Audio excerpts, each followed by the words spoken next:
30 నిమిషాలలో నొప్పి లేకుండా వేడికోస్ వెయిన్ చికిత్స Avis hospital Hyderabad. Hello, welcome to Suman TV. ఆయన పూర్వాశ్రమములో ఆయన కూడా ఒక పాత్రికేయుడు. ఇన్కమ్ ట్యాక్స్ అంటేనే అందరికీ జగన్మోహన్ రెడ్డి గారి పైన ఎప్పుడు దాడులు చేశారు? జగన్మోహన్ రెడ్డి గారి ఫైల్స్ని హ్యాండిల్ చేశారు. నిజంగా జగన్మోహన్ రెడ్డి గారు 1,00,000 కోట్లు తెచ్చారు. What is liquor scams sir? Jagan గారికి సంబంధించిన అవినాష్ రెడ్డి, మిథున్ రెడ్డి, ఢిల్లీ లిక్కర్ స్కామ్ పరిస్థితి ఏంటి సార్? డిఫరెంట్ సబ్జెక్ట్ అది. ఇక్కడ పూల వర్షం ఉంటుంది, రాళ్ల దెబ్బలు ఉంటాయి. మా రాధయ్య ప్రపోజ్ చేశాడు, మీరు ఆయనతో మాట్లాడి సీటు తెచ్చుకోండి మీ క్యాలిబర్తో, మిగతా ఎలక్షనీరింగ్ నేను చేస్తాను. రాజకీయ నాయకుడిగా ఉంటే కొడుకు ఆస్తుపాస్తులకు కస్టోడియన్గా ఉండొచ్చు. తెలుగుదేశం పార్టీని ఎందుకు ఎంచుకున్నారు? 2014లో మనం ఎందుకు చంద్రబాబు నాయుడు ఎన్నుకున్నామంటే సమర్థవంత నాయకుడు ఈయన. 5 ఏళ్లలో ఈయన ఏం చేయలేదని వాడు కొట్టేశారు. ఈయన వచ్చి మా చిన్నాన్నను చంపాడు అనగానే ఆయనే చంపేసి ఈయన మీద పెడితే జాలి పడిపోయాం, పవర్ ఇచ్చేసాం. What is happening now? CM గారు మన పూతలపట్టు మీటింగ్లో వచ్చి చంద్రబాబు నాయుడు గారి టీం అంతా నాలుగు ఒకలే అని ఒకటి ఇచ్చేసాడు స్టేట్మెంట్. వెరిఫై చేసుకొని మాట్లాడండి సీఎం గారు, కరెక్ట్ యువర్ సెల్ఫ్ అని నేను చెప్తున్నాను. ఈ దేశాన్ని ఒక టైంలో దశ దిశ నిర్దేశం ఇచ్చిన వ్యక్తి, ఈ దేశ ఆర్థిక వ్యవస్థకి మేజర్ కాంట్రిబ్యూటరు. డీసెంట్రలైజేషన్ ఆఫ్ పవర్ ఎక్కడ ఉంది? ప్రజల వద్దకే పాలన ఎవరి దగ్గర వచ్చిందండి? ఇప్పుడు వాలంటీర్ వ్యవస్థను తీసుకొచ్చింది జగన్ గారు అంటున్నారు కదా సార్. ఇదే కుంటు వ్యవస్థ. 5,000 రూపాయలతో ఊడికం చేయించుకుంటామని నేను అంటున్నాను.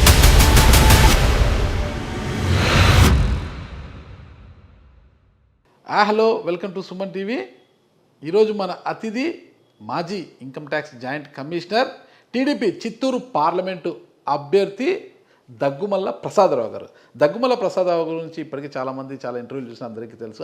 నాకు కొత్తగా తెలిసిన విషయం ఏంటంటే ఆయన పూర్వాశ్రమములో ఆయన కూడా ఒక పాత్రికేయుడు. అంటే పాత్రికేయ వృత్తులు అక్కడిక్కడికి టీ కాఫీలు ఈ క్యాష్యూ నట్స్ అంత ఎంజాయ్ చేస్తూ చివరి నిమిషంలో అంటే నెల పూర్తయ్యేసరికి ఆయనకు వచ్చిన వేతనంతో సంతృప్తి పడక అక్కడి నుంచి వెళ్ళిపోయి ప్రభుత్వ విధుల్లోకి వెళ్ళి ఆయన చివరికి జాయింట్ కమిషనర్గా విఆర్ఎస్ ఇవ్వడం జరిగింది. ఇది అందరికీ తెలిసిన విషయం. అయితే ఈరోజు ఇంటర్వ్యూలో అంటే ఆయన రాజకీయ ఇంటర్వ్యూ అయినప్పటికీ కూడా ఆయన కూడా మాకన్నా సీనియర్ జర్నలిస్ట్ కాబట్టి ఒక సీనియర్ జర్నలిస్ట్తో జూనియర్ జర్నలిస్ట్ అయిన నేను, నా కొలీగ్ విజయబాబు గారు కూడా ఆయనతో ఇంటర్వ్యూ చేయబోతున్నాం. ఈ ఇంటర్వ్యూని చూసి మీ అభిప్రాయాలను కామెంట్స్ రూపంలో తెలియజేయండి. నమస్తే సార్. నమస్తే అండి. నమస్తే నాగరాజు గారు. నేను ఒక బ్యూరోక్రాట్ని ఇప్పటి టీడీపీ చిత్తూరు పార్లమెంట్ ఎంపీ అభ్యర్థిని ఇంటర్వ్యూ చేయడానికే వచ్చాను అనుకుంటున్నా. కానీ నాకు ఉదయమే తెలిసింది మీరు కూడా పూర్వాశ్రమంలో పాత్రికేయులు, మనదంతా ఒక గ్రూప్, ఒక ఫ్యామిలీ గ్రూప్ అని. కానీ ఒక పెద్ద జర్నలిస్ట్తో ఒక ఇద్దరు బుడ్డ జర్నలిస్టులు వచ్చి ఇంటర్వ్యూ చేయబోతున్నారు. ఇప్పుడు ఎలా ఉంటుంది? బుడ్డ చిన్న లేదండి, ఇప్పుడు మీరు చాలా పెద్దవాళ్ళు. నేను అప్పుడు అంతటితో ఫుల్ స్టాప్ పెట్టాను నేను.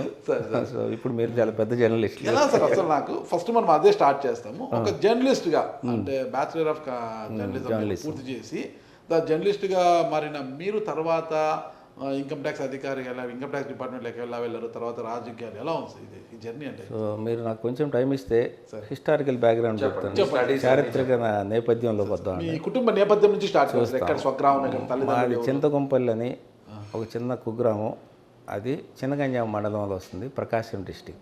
West while Prakasam district, present Bapatla district. Okay sir. So దానిలో నుంచి వచ్చాం. మా స్టడీస్ అంటే elementary school, social welfare hostels. మీకు తెలిసే ఉంటుంది, ఆ రోజుల్లో సోషల్ వెల్ఫేర్ హాస్టల్స్ కొత్తగా పెట్టారు. ఇట్లా పొద్దున్నే నాస్తా వేస్తే పైన ఇట్లా తేట, అంటే అది తేట కాదు, పురుగులు తీసి పక్కన పెట్టి తినే స్టేజ్ నుంచి వచ్చాం. తర్వాత మళ్ళీ డిగ్రీ అవన్నీ కూడా. అమ్మ నాన్న వారు ఏం చేసేవారు సార్? అమ్మ నాన్న టీచర్స్ ఉన్నారు, కానీ పల్లెటూరులో ఉండటం వల్ల వాళ్ళకి గవర్నమెంట్ టీచర్స్ పల్లెటూరులో ఉండటం వల్ల పిల్లలు ఎక్కువ ఉండటం వల్ల సోర్స్ సరిపోలేదు. So we were under utter poverty. ఎంతమంది సంతానం? మేము 8 మంది. మా నాన్నకి 8 మంది సంతానం, 4 ఆడపిల్లలు, 4 ఒక ఉపాధ్యాయ గవర్నమెంట్ టీచర్ అంటున్నారు. అవేర్నెస్ ఉండదు సార్ అప్పట్లో? ఆ పల్లెటూరులోకి వెళ్ళి వాళ్ళలో మమేకం అయిపోయారండి. మా అమ్మ టీచర్ అయ్యి వాళ్ళతో పాటు పుల్లలు ఏరుకు రావడం, వాళ్ళతో పాటు పేడ తీయటం అలవాటు చేసుకుంది. పొద్దున్న టీచర్ పని చేసేది, మిగతా అవి చేసేది. అంటే వాళ్ళతో మమేకం అయిపోయింది. నాన్నగారి పేరు సార్? నాన్నగారి పేరు లూకా. లూకా. అమ్మగారి పేరు సార్? సుశీలమ్మ. ఇద్దరు లేరు ఇప్పుడు, వాళ్ళిద్దరు చనిపోయారు. సార్? కాదు, మేము దళితులు. మా తాతగారు వాళ్ళు అప్పట్లో ఉన్న ఇన్ఫ్లుయెన్స్ తోటి లోకా అని పేరు పెట్టారు. మీకు తెలుసు కోస్తా ఆంధ్రాలో sir missionaries activities are predominantly there in Kosta Andhra because of Machilipatnam and Chennai. Sir okay ఆ ఇన్ఫ్లుయెన్స్తో పేరు పెట్టారు. But we are Dalits. Okay so మా గ్రామం అంతా దళిస్తే ఆటోమేటికలీ పేర్లన్నీ వచ్చి ఉంటాయి. And religion is a personal opinion. Sir Dalit is the status. మీరెన్నో సంతానం సార్? నేను లాస్ట్ అండి, 7వ సంతానం. నా తర్వాత ఇంకొక పాప ఉంది. She MDO. ఎండిఓ కంటే మీద divisional officer okay okay in Panchayati Raj system. Okay నేనే 7వ వ్యక్తిని.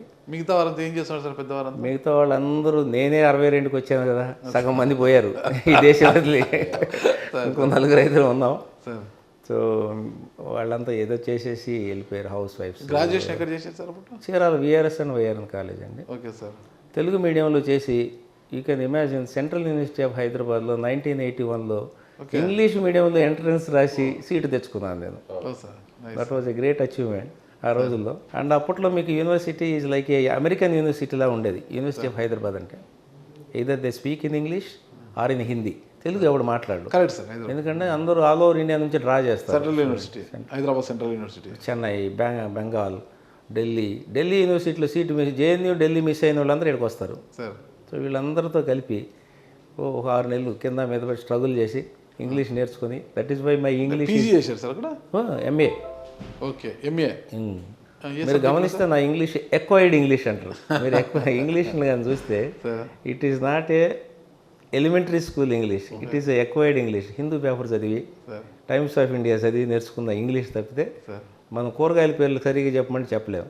But I can tell international relations lecture on English, but కూరగాయల పేరు చెప్పలేను. కారణం ఏంటంటే it is acquired English. So studies పూర్తయిన తర్వాత జర్నలిస్ట్గా మారారు అంటున్నారు, దాని గురించి చెప్తారు. పీజీ అయిన తర్వాత పీజీలో ఏ సబ్జెక్ట్ చేశారు సార్ మీరు? నేను పొలిటికల్ సైన్స్ అండి. పొలిటికల్ సైన్స్ అంటే అప్పట్లోనే రాజకీయాల మీద ఆసక్తి. పొలిటికల్ సైన్స్ కాబట్టి పొలిటికల్ ప్రాసెస్ తెలుసు నాకు. Okay sir. అంటే సెంట్రల్ యూనివర్సిటీలో కోర్స్ చేయటం అంటే ఇట్ ఈస్ రియల్లీ మనిషిని ఇన్వాల్వ్ చేస్తారు, ఊరికైతే చదవటం కాదు sir.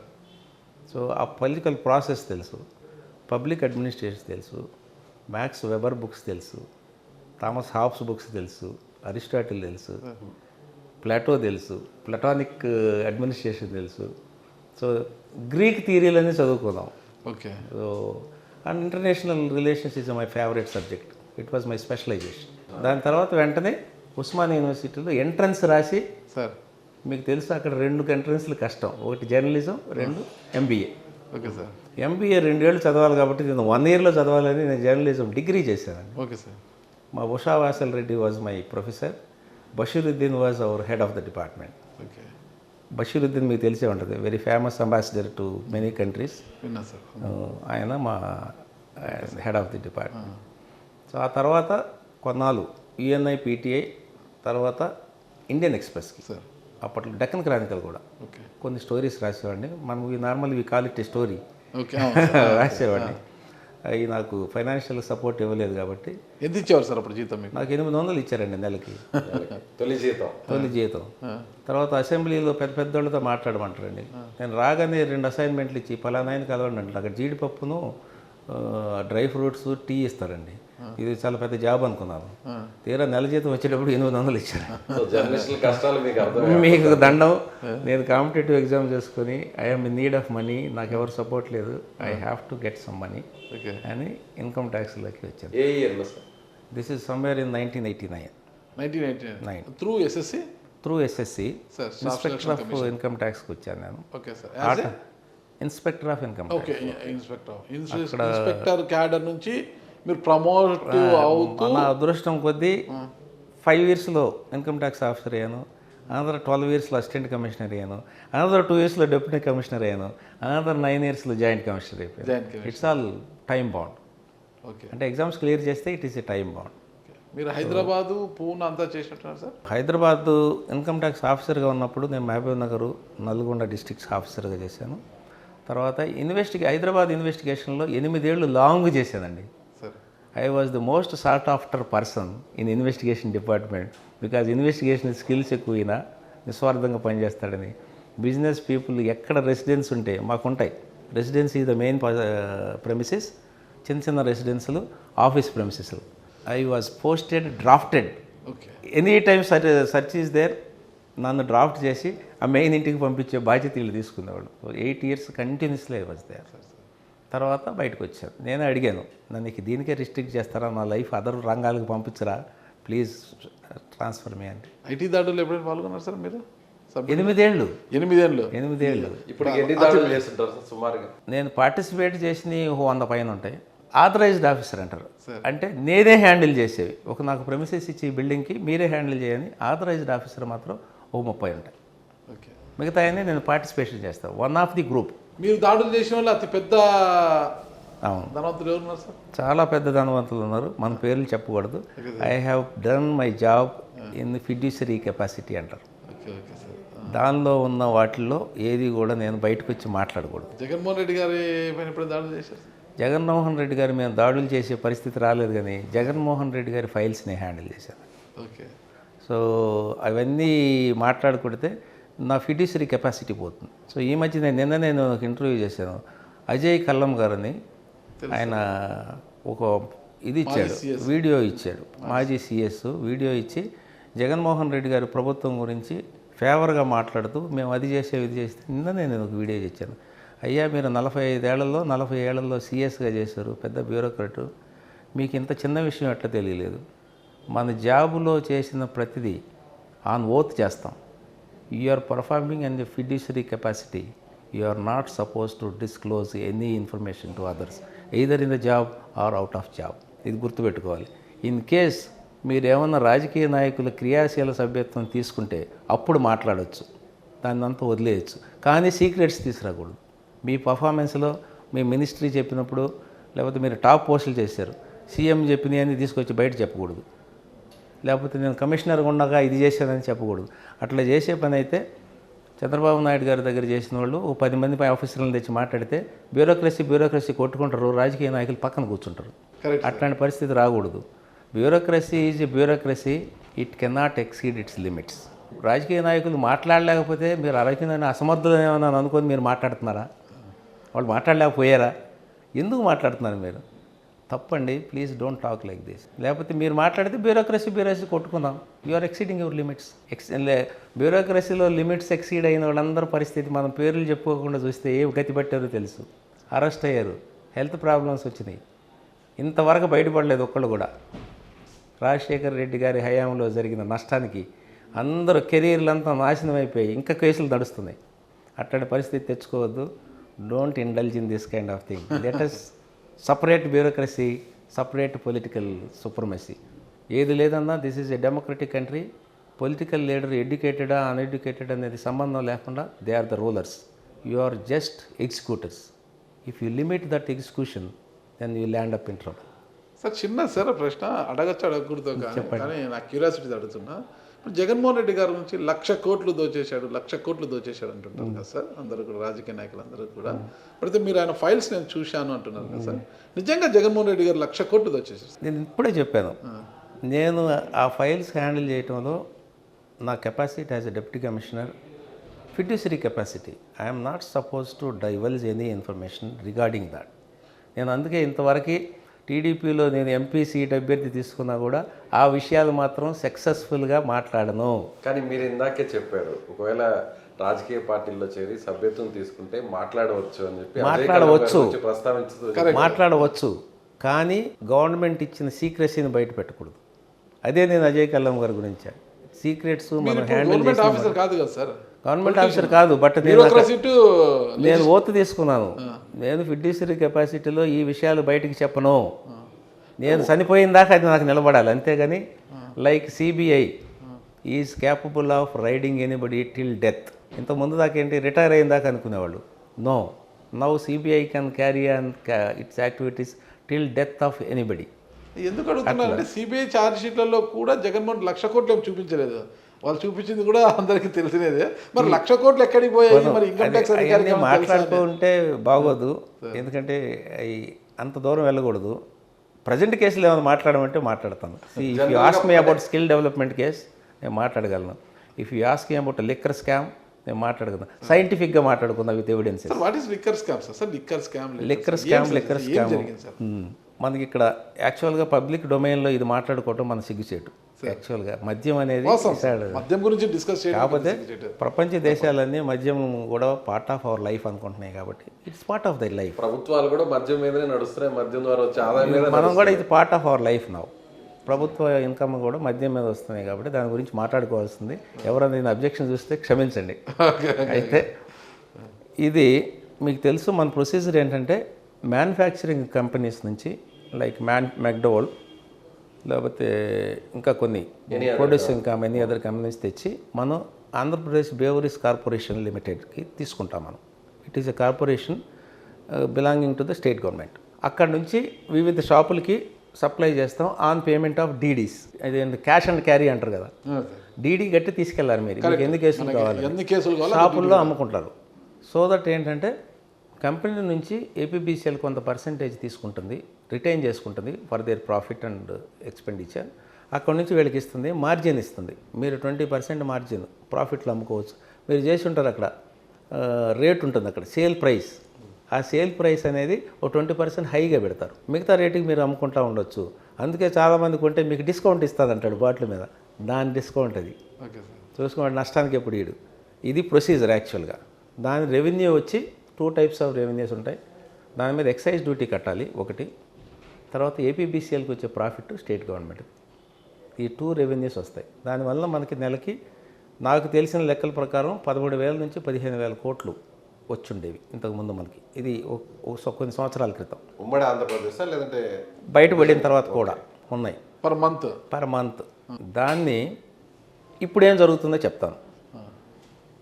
Liquor manufacturing companies are taken over by certain people, ruling పార్టీలో ఉన్న పీపుల్. పేర్లు చెప్పుకోవడం అంత మంచిది కాదు. ఎందుకు సార్ ఇప్పుడు మీరు బ్యూరోక్రాట్ కాదు సార్, ఇప్పుడు పొలిటీషియన్గా మాట్లాడుతున్నారు.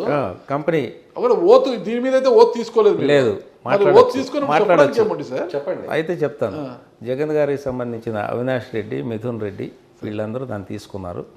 తీసుకొని వాళ్ళిద్దరేనా సార్? ఇంకా చాలా మంది ఇంకా డైరెక్టర్స్ ఉంటారు. మెయిన్గా వీళ్ళు తీసుకున్నారు, వీళ్ళిద్దరు.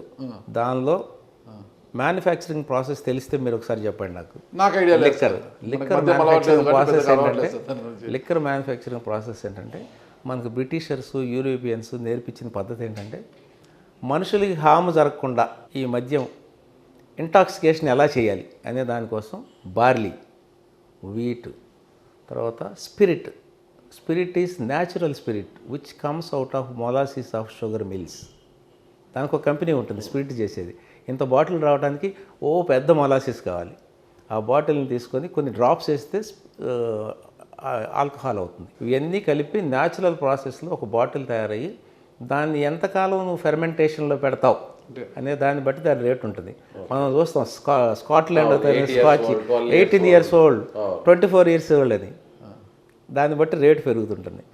ఆ ప్రాసెస్ తీసేసి వీళ్ళు చీప్ లిక్కర్, కెమికల్స్ వాడిన లిక్కర్ని తీసుకొస్తున్నారు. న్యాచురల్ ప్రాసెస్ తీసేశారు. ఇమీడియట్ గెయిన్స్ తీసుకొని ప్రజల్లోకి వదిలేరు. ఎట్లా వదిలేరు? సేమ్ ప్రాసెస్ మళ్ళీ ఏపీబీసీఎల్కి రావాలి, ఏపీబీసీఎల్ నుంచి గవర్నమెంట్ షాప్స్కి రావాలి. అంటే కంపెనీ అనుమతితోనే ఇవన్నీ చేస్తున్నారా? ఏదండి, ఇప్పుడు ఆల్ బ్రాండ్స్ అన్నీ కూడా కనిపిస్తున్నాయి కదా. సో కంపెనీ హెడ్ సీల్డే కదా, కంపెనీలో టేక్ ఓవర్ చేశారు, బ్రాండ్స్ని తీసేశారు. These people have established new companies wear this kind of liquor is being manufactured. అట్లా కదా సార్. ఇప్పుడు కర్ణాటకలో, తమిళనాడులో, తెలంగాణ, మన దక్షిణ భారతదేశంలో తీసుకుంటే ఎగ్జాంపుల్గా, ఆ దేశంలో ఇక్కడ దొరికే బ్రాండ్లే అక్కడ తాగితే ఒక టేస్ట్ ఉంటుందంట, అదే ఇక్కడికి వచ్చి తాగితే ఆ టేస్ట్ మారిపోతుందంట. అంటే కంపెనీ అది మనం తర్వాత డిస్కస్ చేద్దాం. ఈ ప్రాసెస్ కంప్లీట్ చేద్దాం. ఈ ప్రాసెస్ ఏంటంటే వీళ్ళు ఇక్కడ నుంచి ఏపీబీసీఎల్కి వస్తుంది, ఏపీబీసీఎల్ కొంత ప్రాఫిట్ పెట్టుకోవాలి, మళ్ళీ స్టేట్ గవర్నమెంట్కి వస్తుంది, ఎక్సైజ్ డ్యూటీ రావాలి. ఇది కదా. ఇప్పుడు స్టేట్ గవర్నమెంట్కి ఎందుకు ఎక్సైజ్ డ్యూటీ రావట్లేదు అని అంటే, విజయ్ అడిగిన క్వశ్చన్కి మనకు సరైన ఆన్సర్ రాలేదు. ఏది? ఇప్పుడు మ్యాన్సన్స్ ఉంది అనుకో సార్ కంపెనీ, అది నేను చెప్తా ముందు ఈ ప్రాసెస్ కంప్లీట్ చేద్దాం. ఎందుకు స్టేట్ గవర్నమెంట్కి ఎక్సైజ్ రావట్లేదంటే, మీరు ఒక 10,000 లేకపోతే 1,00,000 కేసులు తీసుకోండి, అక్కడ నుంచి తీసుకుంటారు, ఇక్కడ నుంచి గవర్నమెంట్ షాప్కి వస్తాయి. కానీ గవర్నమెంట్ షాప్లో క్యాష్ ఇస్తేనే అమ్ముతున్నారు. మీరు వెళ్ళి ఇప్పుడు స్పాట్లు కానండి, ఫోన్ పే, ఈ గూగుల్ ఫోన్ పే అంటే వద్దండి ఇప్పుడు అంటున్నారు. మార్చారు సార్, ఇప్పుడు ఆన్లైన్ రీసెంట్ గా ఎలక్షన్ ఇది కాదు, తీసుకుంటున్నారు. మీరు గత 4 ఏళ్ళుగా చూడండి. గత ఎందుకు 4 ఏళ్ళుగా ఎందుకు అదే క్యాష్ అడుగుతున్నారు? ప్రధానమంత్రి గారు డిజిటల్ ఎకానమీ అని మాట్లాడుతుంటే ఎందుకు క్యాష్ అడుగుతున్నారు ఈ షాపులు అంటే, అక్కడ వచ్చిన 1,00,000 కేసుల్లో కార్టూన్స్లో 20% మాత్రమే ఆన్ అకౌంట్ ఉంటాయి. 80% is unaccounted product, unaccounted commodity. కంపెనీలో అన్అకౌంటెడ్, ఏపీబీఎస్ఎల్ అన్అకౌంటెడ్, డిస్ట్రిబ్యూటర్ దగ్గర అన్అకౌంటెడ్. ఈ క్యాష్లో తీసుకొని అన్ని చోట్ల క్యాష్ వెళ్ళిపోతుంది. ఈ క్యాష్ ఎవరికి వెళ్తుందో ఎండ్ యూజర్ ఎవరో మీకు ఇప్పుడు అర్థమైపోయి ఉంటుంది. ఒకటి, ఒకవేళ పొరపాటున ఇతను క్యాష్ కాకుండా చెక్లో తీసుకుంటే మీ దొంగతనం అంతా బయటపడిపోతుంది. ఎందుకంటే గవర్నమెంట్కి ట్యాక్స్ కట్టకుండా ఎగ్గొడుతున్నారు. దీనివల్ల 2 నష్టాలు ఉన్నాయి. ఒకటి, గవర్నమెంట్కి రావాల్సిన ఎక్సైజ్ డ్యూటీ రావట్లేదు. ఈ డబ్బు అక్రమార్కుల చేతుల్లోకి వెళ్తుంది. అది మళ్ళీ ఎలక్షన్లో వాడుతున్నారు, చెత్తగా వాడేస్తున్నారు. క్యాష్ క్రియేషన్ అయిపోయింది. తర్వాత ప్రజల యొక్క ఆరోగ్యం ఏంటండి? మీకు స్టాటిస్టిక్స్ ఉన్నాయా? గత 5 ఏళ్లలో 30,000 మంది లివర్ అండ్ కిడ్నీ సమస్యలతో చనిపోయారు. There are statistics in the health department. 30 లక్షల మంది ట్రీట్మెంట్ తీసుకుంటున్నారు ఆంధ్రప్రదేశ్ మొత్తం. అంటే 2019 నుంచే కిడ్నీ అను ఇదేమన్నా కోవిడ్ అండి, పాండమిక్కా? లివరును కిడ్నీ జాబు రావడానికి అంతకుముందు ఎందుకు లేవు? వై షూటప్ అయిపోయినాయి, వర్టికల్ షూటప్ అయిపోయినాయి. ఎందుకైనాయి? Compare earlier's data. ఎందుకు షూట్ అయినాయి అంటే మీ స్పూరియస్ లిక్కర్ వలన అయినాయి, మీ కెమికల్తో తయారు చేసే లిక్కర్ వలన. అంటే ప్రజల ఆరోగ్యాలు పాడు చేస్తారు, స్టేట్ గవర్నమెంట్కి రెవెన్యూ రారు. Then what? మీరు చెప్తున్న హోల్ డిపార్ట్మెంట్ని పాడు చేశారు. ఇప్పుడు అడగరు నేను మ్యాన్షన్ హౌస్ అన్నా. 13,000 కోట్ల రూపాయల బిజినెస్ జరుగుతుందని మీరు అన్నారు కదా. ఇప్పుడు మీరు చెప్తున్న లెక్క ప్రకారం ఎంత ఎక్సైజ్ డ్యూటీ ఎగ్గొడుతున్నారు? ఇప్పుడు నేను స్టాటిస్టిక్స్ అయితే వాళ్ళ దగ్గర తీసుకోలేదు. I'm talking in terms of percentage. It is only 20% that is being accounted, 80% is going in terms of cash. మరి బ్రాండ్ల పరిస్థితి ఏంటి సార్? ఈ బ్రాండ్ల పరిస్థితి ఇప్పుడు బయట, ఇప్పుడు కర్ణాటకలో, తమిళనాడులో, తెలంగాణలో దొరికే బ్రాండ్సే, అది రాయల్ ఛాలెంజ్, రకరకాల బ్రాండ్స్ ఇక్కడ కూడా దొరుకుతున్నాయి సార్. మ్యాన్ స్టోన్స్, రాయల్ స్టాగు, ఇట్లాంటి కంపెనీలన్నీ ఇక్కడ దొరుకుతున్నాయి కదా సార్. మరి ఈ మందంతా ఒక బ్రాండ్ పేరుతో మందని చెప్తున్నారు, ఆ బ్రాండ్ అంటున్నారు. మొత్తం పానీయాల్లో కొంచెం ఎక్స్పీరియన్స్ సంపాదిస్తే సార్ మీరు చెప్పే బ్రాండ్స్ కన్జ్యూమ్ చేసేవాళ్ళు 10 to 15%. Okay sir. 85% of the drinkers ఈ జే బ్రాండ్ అంటారు దీన్ని, cheap liquor, Jagan brand cheap liquor తాగుతారు. బయట రాష్ట్రాల్లో ఏ బ్రాండ్స్ అయితే పేర్లు ఉన్నాయో అదే పేర్లతో ఇక్కడ కూడా అందుబాటులో ఉన్నాయి, ఏపీలో కూడా. అయితే అవి క్వాలిటీగా ఉన్నాయా లేదంటే అది కూడా కల్తీగా వస్తుందా? అదే నేను చెప్పినది, అదే 10 to 15% ఏదైతే బ్రాండ్స్ ఉన్నాయో, royal stock is manufactured by somebody else, McDowell company is manufactured by somebody else. They are all subjected to central permissions. They are subjected to lab verification. మీరు ల్యాబ్ స్కిల్ చూడండి. What is the alcohol? మీరు ఎప్పుడైనా చూసారా volume by volume అని ఉంటుంది bottle మీద. What is that volume? What is this volume? Can you analyse? Water content ఎంత, alcohol content ఎంత, బీర్కి ఒకటి ఉంటుంది, విస్కీకి ఒకటి ఉంటుంది, బ్రాందీకి ఒకటి ఉంటుంది, స్కాచ్ బాటిల్కి ఇంకొకటి ఉంటుంది. Okay sir. అంటే ఆ కంపెనీలు కూడా మేనేజ్ చేస్తున్నారా? ఆ కంపెనీలు మేనేజ్ చేసేది వీళ్ళ చేత కాదు. అవే బ్రాండ్లు తాగినా కూడా చీప్ లిక్కర్ లాగే ఉంటుంది అంటున్నారు సార్. లేదు, ఆ బ్రాండ్లు తాగి చీప్ లిక్కర్ లాగా ఉండటం అనేది ఉండదు. వాళ్ళు అలా తయారు చేస్తే వాళ్ళ లైసెన్స్లు ఉండవు. It is a big market. మీరు ఈ మధ్య చూస్తుంటారు, Indian whisky is awarded the best in the world. విన్నారా? చదివారా? అవును, the best in the world award వచ్చింది. ఇట్లా చేస్తే అవార్డులు వస్తాయా మనకి? మీకు యూరోప్ ఉంది, అమెరికా ఉంది, the best manufacturers of wine, the best manufacturers of whisky. Scotland, ఎక్కడ చూసిందా scotch whisky, it is drawn from Scotland. అట్లయితే ఈ పేర్లు వస్తాయండి మనకి? లేదు. We are also producing very good quality whisky which is being awarded by the world. Amrut అనే and తర్వాత మీకు ఇంకొకటి చెప్తాను, నాసిక్లో సూలా అనే కంపెనీ ఉంది, which is Sula wine. Exactly, they produce wine. నేను ఆ ప్రాసెస్ అంతా చూశాను వెళ్ళి. When I was deputy commissioner they, నన్ను గౌరవంగా తీసుకెళ్ళి ప్రాసెస్ అంతా చూపించారు. ఇట్లా చేస్తా, ఇట్లా ఉంటుంది. నాకు ఒక టేస్ట్ చూపించారు ఎట్లా ఉంటుంది. They have grape gardens, they have got everything there. Fermentation నాకు అలవాట్లేదు, కానీ వైన్ అనేది మద్యం కింద ట్రీట్ చేయరు. It is like a tonic. So వాళ్ళకి వెళ్ళి చూడండి సార్, మా ఫర్మెంటేషన్ ఎట్లా ఉంటుంది, కార్క్స్ ఎట్లా ఉంటాయి. మీరు చూశారు కదా, Europe is the major producer of cork wood. Trump చేసేసి దీన్ని ప్రొడ్యూస్ చేసి సంవత్సరాలు ఉంటారు. ఇక్కడ ఏపీ లిక్కర్ స్కామ్ గురించి చెప్పారు సార్. ఢిల్లీ లిక్కర్ స్కామ్ పరిస్థితి ఏంటి sir? Not a manufacturing scam, sir that is different subject. అది ఢిల్లీలో లిక్కర్ ఆక్షన్లో ఎవరెవరు పార్టిసిపేట్ చేస్తే మీకు ఆక్షన్, ఈ పార్ట్ ఆఫ్ ఏరియాకి మీకు ఆక్షన్ ఇవ్వాలి, దానికి కానీ బ్రైబ్ తీసుకున్నారనేది ఎలిగేషన్ నవ్వు. అది కోర్టులో ఉంది. Subsidies let us not discuss that. Okay sir. Subsidies ఉన్నది we are not suppose to speak. Okay okay sir. Okay sir. అయితే ఓకే, మీరు ఇంకా ఈ స్కాముల గురించి లిక్కర్ గురించి చాలా చెప్పండి, మీరు ఏదైనా చెప్పండి. ఓకే, మరి ఒక income tax inspector of income tax స్థాయి నుంచి జాయింట్ కమిషనర్ అంటే మీరు promote IRS confirmed IRS 2008 batch confirmed IRS. చాలా హ్యాపీ సార్.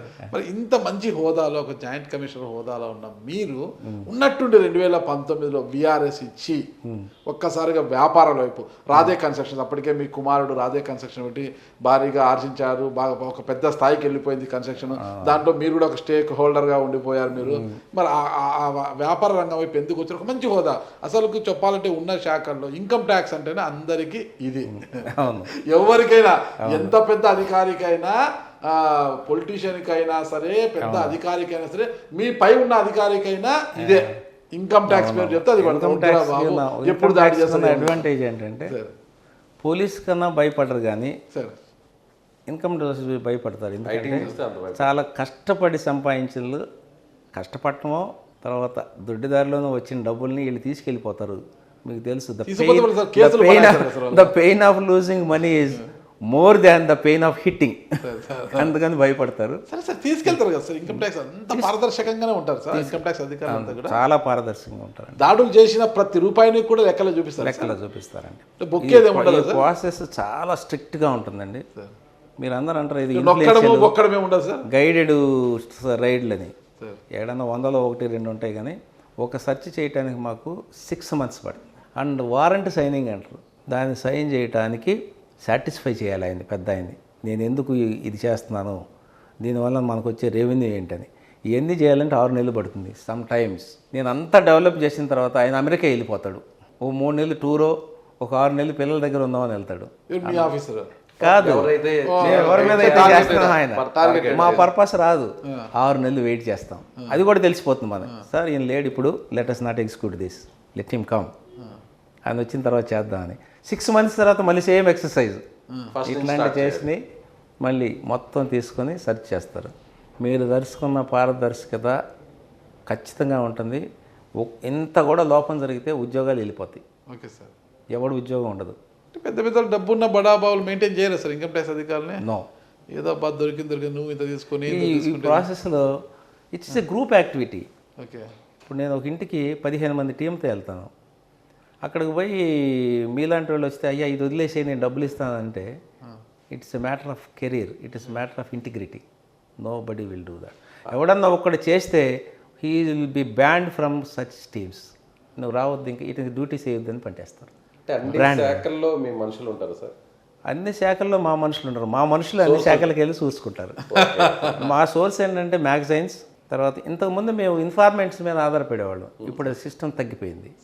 మా ఇన్వెస్టిగేషన్ క్యాపబిలిటీస్, మా ఇన్వెస్టిగేషన్ ఎంక్వైరీల ద్వారానే చేస్తాను, ఎక్కువ చేస్తున్నారు.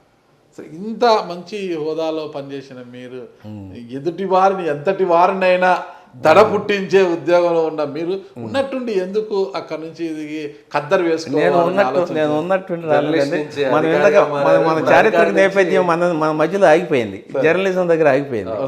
నేను ఉద్యోగం చేస్తూ ఉండగా I showed my self as a integrity ఉన్న ఆఫీసర్గా ఉన్నాను. బ్రహ్మాండం. ఇంకా 3 ఏళ్ళు సర్వీస్ ఉంది. పీక్కి వెళ్ళే టైంలో మా అబ్బాయి 2014-15లో ఒక బిజినెస్ స్టార్ట్ చేశాడు. దాని గురించి కూడా చెప్తాను. డాడీ నేను ఆయన సివిల్ సర్వెంట్ చేయాలని నా కోరిక. పీజీ అయిపోయింది, ఇంజనీరింగ్ అయిపోయింది, ఎంబీఏలో చేర్చాను. మంచి ఇన్స్టిట్యూట్లో ఐఎంటీలో తెచ్చుకున్నాడు సీటు, ప్రీమియం ఇన్స్టిట్యూట్. తెచ్చుకున్న వెంటనే ఆయన బుర్ర మారిపోయింది. ఐఎంటీ వాళ్ళు మనుషులను మార్చేసి బిజినెస్ వైపు తిప్పుతారు. అది ఇక్కడ సివిల్ సర్వీస్ ఏం లేదు, you are self reliant, you will provide hundreds of employment, you provide thousands of employment. వాళ్ళది ఏముంది, అది ఇదని వీళ్ళు బుర్ర మార్చేశారు. ఇప్పుడు వచ్చేసి కంప్లీట్ చేయగలను daddy, I will do business అన్నాడు. అరే మనం బ్యూరోక్రటిక్ ఫ్యామిలీ, అయ్యేం ఇన్వెస్ట్మెంట్ ఇంటెన్సివ్, అటు చూజ్ చేసుకున్నది కన్స్ట్రక్షను, ఎంత ఇన్వెస్ట్మెంట్ కావాలి, తర్వాత మనకి ఫైనాన్షియల్ సపోర్ట్ కావాలి, మనకి ఎట్లాగో సోషల్ బ్యాక్గ్రౌండ్ బ్యాడ్గా ఉంది, వీఆర్ ఏ షెడ్యూల్ క్యాస్ట్ పీపుల్, బిజినెస్లో నడవదురా, ఇదంతా హై కమ్యూనిటీ ఉన్నది, వాళ్ళు వస్తారు కానీ నాకు నేను చూస్తున్నాను అందరినీ, రాజులు సపోర్ట్ చేస్తారు, రెడ్లు సపోర్ట్ చేస్తారు, సోదరులు సపోర్ట్ చేస్తారు, మన గురించి ఎవరు పట్టించుకోర్రా, వెలమలు సపోర్ట్ చేస్తారు ఇన్ హైదరాబాద్, మనకు వద్దురా నాయన అని చెప్తే, లేదు డాడీ లీవ్ మీ ఏ ఛాన్స్, నేను కానీ సక్సెస్ కాకపోతే ఎనీవే మీ మాట వింటాను. నేను పిల్లలకి ఫస్ట్ గొడుగు తీసే వ్యక్తుల్లో నేను ఫస్ట్. 2021 వచ్చిన తర్వాత వాళ్ళకి ఫుల్ ఇండిపెండెన్స్ ఇచ్చి లెట్ దెమ్ గ్రో, నా గైడెన్స్ ఇస్తాను తప్పితే let them grow after graduation అంతే అని చెప్తే పీజీ చేసేసాడు. పీజీ చేసి నేను బిజినెస్ చేస్తాను అన్నాడు. సరే ఓకే, నా హెల్ప్ ఏమైనా ఉంటే చేస్తాను అని అతనే పెట్టాడు కంపెనీ, అతనే డెవలప్మెంట్కి తీసుకున్నాడు. He started a big project, 250 crores project చేశారు. సక్సెస్ అయ్యారా? బ్రహ్మాండంగా సక్సెస్ అయ్యాడు. ఇంకా మధ్యలో ఉండగానే నన్ను అడిగాడు, డాడీ ఇక్కడ స్కోప్ చాలా పెరుగుతుంది, నేను ఫైనాన్స్ అండ్ అకౌంట్స్ మీద వేరే వాళ్ళు సిఎస్ మీద వాళ్ళ మీద ఆధారపడాల్సి వస్తుంది, మీరు ఎన్ని వెల్వర్స్డ్ ఉన్నారు కదా, why don't you come to me join with me అన్నాడు. అరే నా జీతం ఇట్లా ఉంది కదా, నేను ఎట్లా వస్తాను, నా ఇంపార్టెన్స్ ఇదంటే, మీ జీతంకి 5 రెట్లు ఎక్కువ ఇస్తాను డాడీ వచ్చేసేయండి అంటే నా సర్వీస్ ఎంత చేశాను, నా కొడుకు సపోర్ట్ చేయడం తప్పు లేదు కదని రిజైన్ చేసి వచ్చి ఇక్కడ 1 year లీన్ పీరియడ్ తర్వాత జాయిన్ అయ్యాను. లీన్ పీరియడ్ 1 year ఉంటుంది. సో రాధే కన్స్ట్రక్షన్స్ అంటే ఎవరి పేరు సార్? రాధే అనేది మా అబ్బాయి పేరు, ఆయన పేరు మీదే కంపెనీ పెట్టుకున్నాం. సార్ ఎందుకంటే ఆయన పుట్టిన తర్వాత మాకు అంతా కలిసి వచ్చింది, అన్నీ సక్సెస్ఫుల్ వస్తున్నాయి.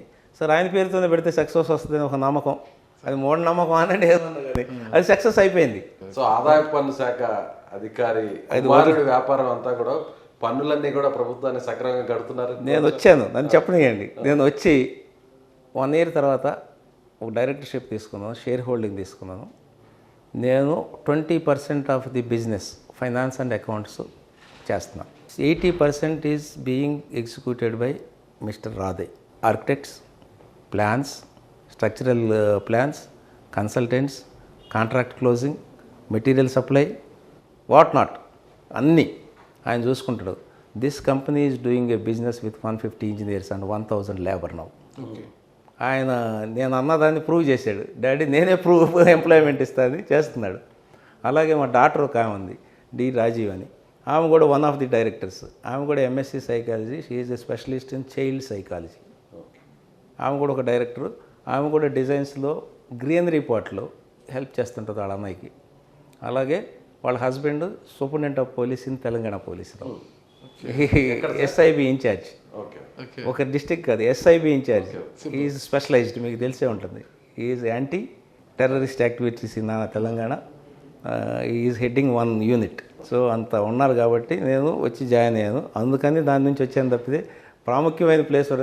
దెన్ ఈ 5 ఏళ్ళ తర్వాత నా సర్వీస్ తర్వాత మా రాధయ్య ప్రపోజ్ చేశాడు, మీరు పీక్ టైంలో మీ జాబ్ వదులుకొని వచ్చారు మా కోసం, ఇప్పుడు మీకు ఏమైనా ఎలివేషన్ వస్తే మీ కెరీర్ చూసుకోండి, వీఆర్ ఫైనాన్షియల్లీ కన్సాలిడేటెడ్ అండ్ మీరు అక్కడేం సంపాదించకపోయినా నా దగ్గరకు వచ్చిన తర్వాత మీ ఇన్వెస్ట్మెంట్ డబుల్, ట్రిపుల్, 5 times అయిపోయింది. ఆయన కంపెనీలో ఇన్వెస్ట్ చేసిందే 5 times అయిపోయింది నాకు. సో వాని ప్రభావం అంతా నాకు కూడా వచ్చింది కాబట్టి why don't you try for your elevation in your career. ఎవరంట పడద్దు, if it is comes in your way pick up. Retirement 2019 okay అంటే పికప్ చేయండి అంటే ఎట్లా అంటుందంటే, ఎలక్షన్స్ వస్తున్నాయి కదా, మీకు ఏమైనా ఎంపీ సీటు ఛాన్స్ కానీ దొరికితే pick up and get into this. అంటే చాలా రిస్కీ ఉంటుందన్నా, నేను I think I will not be able to do that అంటే, మీరు జస్ట్ ఆయనతో మాట్లాడి సీటు తెచ్చుకోండి మీ క్యాలిబర్తో, మిగతా ఎలక్షనీరింగ్ నేను చేస్తాను. చూస్ చేశారు, నాకు తగినది, నాకు సర్వీస్ చేసే మోటో ఉంది. నేను సర్వీస్ చేసినప్పటి నుంచి, నేను 2089లో ఉద్యోగం చేరినప్పటి నుంచి మాకు ఆధ్యాత్మిక దేవుడు ఒక ఆయన అయితే, ఫిజికల్గా దేవుడు మాకు డాక్టర్ అంబేద్కర్. ఈ డాక్టర్ అంబేద్కర్ కార్డినల్ ప్రిన్సిపల్ ఒకటి ఉంది, pay back to society. Me reservation వాడుకొని వచ్చారు కాబట్టి లుక్ బ్యాక్ టు సొసైటీ, వాళ్ళని ఏమైనా చేయండి అని. దాన్ని పట్టుకొని అప్పటి నుంచి నేను విలేజెస్లో, మండల్స్లో ఎక్కడ సాధ్యమయ్యేటప్పుడు కమ్యూనిటీ హాల్స్, లైబ్రరీస్, షెల్టర్స్, తర్వాత వాళ్ళకి సోర్స్ ఆఫ్ ఇన్కమ్ క్రియేట్ చేయటం అట్లా తీసుకొచ్చి ట్రైన్ చేసి జాబుల్లో పెట్టి ఇవన్నీ చేస్తూ వస్తాను. ఇవన్నీ రాధే పెరుగుతూ చూసి మీరు ఎట్ లార్జ్ మనం ఎంత చేస్తాం, కంపెనీ పెట్టినా కూడా సిఎస్ఆర్ ఫండ్స్ కానీ మా సొంత ఫండ్స్ కానీ బాగా ఇంప్రూవ్ చేసాం. కానీ గవర్నమెంట్ ప్లాట్ఫామ్ వాడుకొని లార్జ్ స్కేల్లో చేస్తే మీలాంటి వ్యక్తులు సొసైటీకి బాగుంటుంది, మీరు చూడండి, కష్టం అనుకోకండి, మీరు జస్ట్ వెళ్ళండి, మీ కష్టాన్ని నేను చూస్తాను. Electioneering, I will apply election engineering, I will apply scientific election, చూద్దాం, గెలిస్తే మీరు మీ active life another 10 years 15 years ఉందని మీరు అనుకుంటే ఈ 15 years సమాజానికి ఇచ్చేయండి. ఎందుకంటే మనం అక్కడి నుంచే వచ్చాం. మేము ఈరోజు 2000 crores టర్న్ చేస్తుందంటే అక్కడి నుంచి వచ్చిందే. ఏది సోషల్ వెల్ఫేర్ ఆఫీసుల్లో మీరు పురుగులు తీసేసి తిన్న దగ్గర నుంచి వచ్చిందే మాకు. కానీ మాకేమి ఇక్కడ మేము అట్లా ఫీల్ అవ్వం. ఇండిపెండెంట్గా కాదు, బిఆర్ అంబేద్కర్ బ్లెస్సింగ్స్ అని మేము అనుకుంటాం.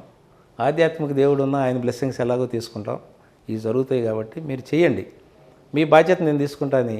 ఆయన అక్కడ ఇన్ఛార్జీలను అందరిని పెట్టేసి ఈజ్ వర్కింగ్ హియర్. నేను మాత్రం ఎందుకు ఎంచుకున్నారు తెలుగుదేశం పార్టీనే ఎంచుకోవడానికి మూల కారణం చంద్రబాబు నాయుడు గారు. చంద్రబాబు నాయుడు గారిని నేను 2000 నుంచి అబ్జర్వ్ చేస్తున్నాను. 2 principles నాకు బాగా నచ్చినాయి. విజన్ 2020. ఏ వ్యక్తి ఈ దేశంలో 20 years ముందు ఊహించి సాఫ్ట్వేర్ ఇండస్ట్రీ, ఈ ప్రపంచం ఆర్థిక వ్యవస్థ సాఫ్ట్వేర్ ఇండస్ట్రీ మీద ఆధారపడబోతుంది, హార్డ్వేర్ ఇండస్ట్రీ మీద ఆధారపడబోతుందని ఊహించిన వ్యక్తి చంద్రబాబు నాయుడు గారు. ఆ విషయం మీరు యాక్సెప్ట్ చేస్తారా? ఇప్పుడు మనం ఆల్రెడీ దూరం వచ్చాం కాబట్టి, 2020 దాటాం కాబట్టి, ఆయన చూసిన విజన్లో ఇంప్లిమెంటేషన్ ఉంది అనే విషయాన్ని మీరు సర్టిఫై చేస్తారా? నేనైతే సర్టిఫై చేస్తాను. ఎందుకంటే కొన్ని లక్షల కుటుంబాలు ఎంప్లాయ్మెంట్ వచ్చింది. పల్లెటూరులో ఇంజనీరింగ్ చేసిన వాళ్ళకి ఇంగ్లీష్ మాట్లాడటం రానాడు కూడా అమెరికాలో జాబ్ వచ్చి my package is 1 crore rupees per annum అని చెప్తున్నాడు. ఎవరు ఎఫర్ట్ అంటారు? చంద్రబాబు నాయుడు గారి ఎఫర్ట్. బీజం వేసాడు, గ్రో అయిపోతా వచ్చింది.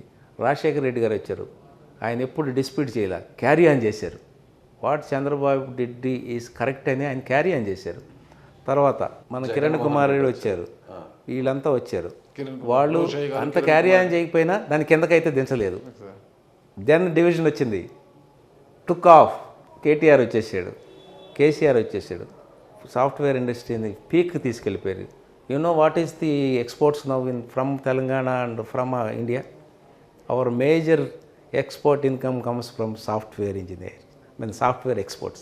Can you imagine? మ్యానుఫ్యాక్చరింగ్ ఏమైపోయింది మంది? మరి జగన్మోహన్ రెడ్డి గారు హయాంలో అది లేదంటారు సార్? జగన్మోహన్ రెడ్డి గారికి ఈ డివిజన్ అయిపోయిన తర్వాత చంద్రబాబు అక్కడ ఒక 5 years గ్యాప్ ఉంది. డివిజన్ అయిన తర్వాత చంద్రబాబు నాయుడు గారికి ఈ రాష్ట్రాన్ని ఎట్లా హ్యాండ్ ఓవర్ చేసాం మీరు ఒకసారి చెప్తే నేను హ్యాపీగా ఫీల్ అవుతాను. ఎట్లా హ్యాండ్ ఓవర్ చేసామండి? అప్పులతో ఇచ్చారు. 1947లో భారతదేశాన్ని బ్రిటిష్ వాళ్ళు మనకి ఎట్లా ఇచ్చారు అట్లా ఇచ్చాడు. అప్పులు, డ్యామ్స్ లేవు, పరిశ్రమలు లేవు, ఎంప్లాయ్మెంట్ లేదు, మన రూపీ వాల్యూ ఎట్ లో, ఎక్స్పోర్ట్స్ లేవు, వ్యవసాయం లేదు. అట్లాంటిది ఇస్తే మనకు 35-40 ఏళ్ళు పట్టింది పంచవార్షిక ప్రణాళికలు పెట్టుకొని డ్యామ్స్ కట్టుకోవడానికి. నాగార్జున సాగర్, శ్రీశైలం, ఇక్కడ నార్త్లో బోల్డని డ్యామ్స్ కట్టుకొని ముందు వ్యవసాయాన్ని పెంచుకున్నాం, కెనాల్స్ పెంచుకున్నాం, ఇరిగేషన్ ఫెసిలిటీ పెంచుకున్నాం. తర్వాత పరిశ్రమలు పెట్టాం, డిఫెన్స్ మీద ప్రయారిటీ పెట్టారు. ఎందుకంటే పక్కన ఎప్పుడు మన మీద వాళ్ళు వచ్చి పడతారు. To protect the sovereignty of this country defence మీద పెట్టుకున్నాం. మన బడ్జెట్లో మేజర్ షేర్, సింహభాగం డిఫెన్స్కి ఇస్తాం. ఎందుకంటే మన బోర్డర్స్ ప్రొటెక్ట్ చేసుకోవడానికి చేసుకున్నాం. DRLRL, defence related industries. Now we are able to produce missiles, land to air, land to water, fighter flights manufacture చేసుకునే స్థితికి వచ్చాం. జెట్ ఫైటర్స్ మనమే, తేజస్ లాంటివి డెవలప్ వచ్చాం. దీనికి కారణం ఏంటంటే కష్టపడ్డాం. అదే స్టేజ్లో చంద్రబాబు నాయుడు గారికి స్టేట్ ఇచ్చాం. ఎందుకు ఆయన్ని ఎన్నుకున్నామండి? అప్పటికే జగన్ గారు బతిమలాడుతున్నాడు కదా, మా నాన్న చచ్చిపోయాడు, నా మీద దయ చూపించండి, లేకపోతే నీ చేతులు పట్టుకుంటాను, స్పర్శతో చేస్తానని పట్టుకున్నాడు కదా. 2014లో ఎందుకని మనం ఇవ్వలేకపోయాం? తప్పు అంటలేదు. 2014లో మనం ఎందుకు చంద్రబాబు నాయుడిని ఎన్నుకున్నాం అంటే సమర్థవంత నాయకుడు ఈయనకి అనుభవం లేదు, ఇట్లాంటి క్రిటికల్ పొజిషన్లో ఈయనకి ఇస్తే మనకు అవుతుందని ఆయన ప్రూవ్ చేశాడు. ఫండింగ్ లేకపోయినా రాజధానికి ప్లాన్ చేశాడు, ప్లాన్స్ తీసుకొచ్చాడు. సింగపూర్ అన్నాడు, జపాన్ అన్నాడు, పకడ్బందమైన ప్లాన్ తీసుకొచ్చారు. దాన్ని ఎగతాళి చేయటం తప్పితే మన కాంట్రిబ్యూషన్ ఏమైనా ఉందా? మన రాష్ట్రంలో ఏ రాష్ట్రమైనా సరే రాజధాని కొత్తగా ఏర్పడాలంటే సహజమైన గ్రోత్ తప్పించి లైక్ హైదరాబాద్ సహజమైన గ్రోత్ కాకుండా డ్రాప్ లాగా పెట్టాలంటే ఎంతకాలం పడుతుందండి? ప్లాన్స్కే 5 years నుంచి 6 years పడుతుంది. కన్స్ట్రక్షన్ స్టార్ట్ చేస్తే ఇన్ఫ్రాస్ట్రక్చర్ డెవలప్ చేసి గవర్నమెంట్ బిల్డింగ్స్ చేయడానికి 20 to 25 years పడుతుంది. Did we wait for that? కానీ అమరావతి లాంటి రాజధాని కట్టాలంటే లక్షల కోట్లు కావాలి. ఆల్రెడీ డెవలప్డ్ అయిన నన్ను కంప్లీట్ చేయనండి. మంచిదని జగన్ గారు did we wait for that? అన్నీ రెడీ చేసుకున్నాం, రోడ్లు వేసేసాం, స్టార్ట్ చేయబోతున్నాం. మన షార్టెడ్నెస్ స్థాయిని వాడుకొట్టాం. అండ్ ప్రపంచంలో మీకు తెలిసి ఏదన్నా ఒక సిటీ, ఒక ఎగ్జాంపుల్ తీసుకుందాం. ఇట్లా క్యాపిటల్ సిటీ కడదాం, ఇట్ ఈస్ నాట్ ఏ సహజమైన గ్రోత్ కాదు, కడదాం అన్నది ఒకటి చెప్పండి మీరు. It is Madrid. స్పెయిన్లో ఉన్న మ్యాడ్రిడ్ అని చూసారా? అక్కడ రాజుగారు ఇట్లా మన గోల్కొండలాగా ఒక ఏరియాలో ఉంటే ఆయనకు నచ్చలేదు, ఈ ప్రజలు నాకు వ్యతిరేకం చేస్తున్నారు, వీళ్ళందరం దూరంగా పెడదాం, go and construct capital there అని వీళ్ళందరిని అక్కడ పంపించి ఈయన ఉండడానికి ప్రిఫర్ చేశాడు. క్యాపిటల్ స్టార్ట్ అయింది. It took 35 years for them to build a capital. మనకేమైనా ఉందా నాలెడ్జ్? 5 ఏళ్లలో ఈయన ఏం చేయలేదు అని వాడగొట్టేశారు. ఈయన వచ్చి మా చిన్నాన్నను చంపాడు అనగానే జాలి పడిపోయాం, ఆయనే చంపేసి ఈయన మీద పెడితే జాలి పడిపోయాం, పవర్ ఇచ్చేసాం. What is happening now? పరిపాలన ఉందా మీ దృష్టిలో? ఏమైనా ఉందా? ఏ రంగంలో ఉంది? ఉంటే ఢిల్లీ లిక్కర్ స్కామ్ విషయంకి వచ్చేసరికి మీరేమో కోర్టు ఉంది కాబట్టి అండర్ జ్యుడిషియరీ కాబట్టి సబ్జుడిస్ మీరు మాట్లాడకూడదు అన్నారు. ఇక్కడ ఆయనే చంపేసి ఈయన మీద నెట్టాడని చెప్తున్నారు. అది కోర్టులో ఉంది కదా, ఎవరు చంపారని ఇంకా తేలలేదు కదా సార్. అది కూడా సబ్సిడీస్. కానీ మనం ఈయన చంపాడు లేకపోతే ఆయన చంపాడని మనం అంటలేదు. 2019లో సింపతి అడిగారని చెప్తున్నా తప్పితే మనం ఇప్పుడు ఆయన మీద బ్లేమ్ ఏం వేయట్లేదు. కోర్టు విల్ డిసైడ్ ఎవరు కారకులో అవుతుంది. అయినా కూడా ఒక ముఖ్యమంత్రి గారి సొంత బాబాయ్ చనిపోతే ఇన్వెస్టిగేషన్ 5 ఏళ్ళు పడుతుందండి. ఎక్కడ ఉందా? సిబిఐ చేతిలో ఉంది కదా ప్రజెంట్ సిబిఐ చేతిలో ఉంది కదా. కుంటి సాకులండి. సిబిఐ చేతిలో ఉంటే ఛార్జ్షీట్ ఫైల్ చేయడం, సత్యం స్కామ్లో ఎన్నాళ్ళు ఛార్జ్షీట్ ఫైల్ చేసామండి మనం.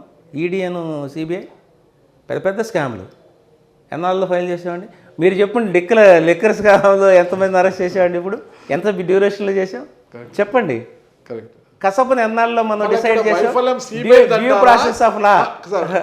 ఇక్కడ వైఫల్యం సిబిఐ అంటారా, లేదంటే సిబిఐ పైన రాష్ట్ర ప్రభుత్వం ఒత్తిడి ఉందంటారా? సిబిఐ మీద రాష్ట్ర ప్రభుత్వం ఉండే అంత ఏజెన్సీ కాదు అది. Okay. It is an independent agency. మరి ఎందుకు ఆలస్యం అవుతుంది? ఎందుకు ఆలస్యం అవుతుందంటే దానికి రావాల్సిన, నేను ఇప్పుడు మీ ప్రొసీడింగ్ తెలిసి ఉంటుంది. నేను మీకు 10 మందికి నేను సమన్స్ ఇస్తాను, అండర్ సెక్షన్ 131 లేకపోతే 161 సిఆర్పిసిలు ఇస్తాను. మీరు పోస్ట్ పోన్ చేసుకుంటా పోతారు. You don't cooperate.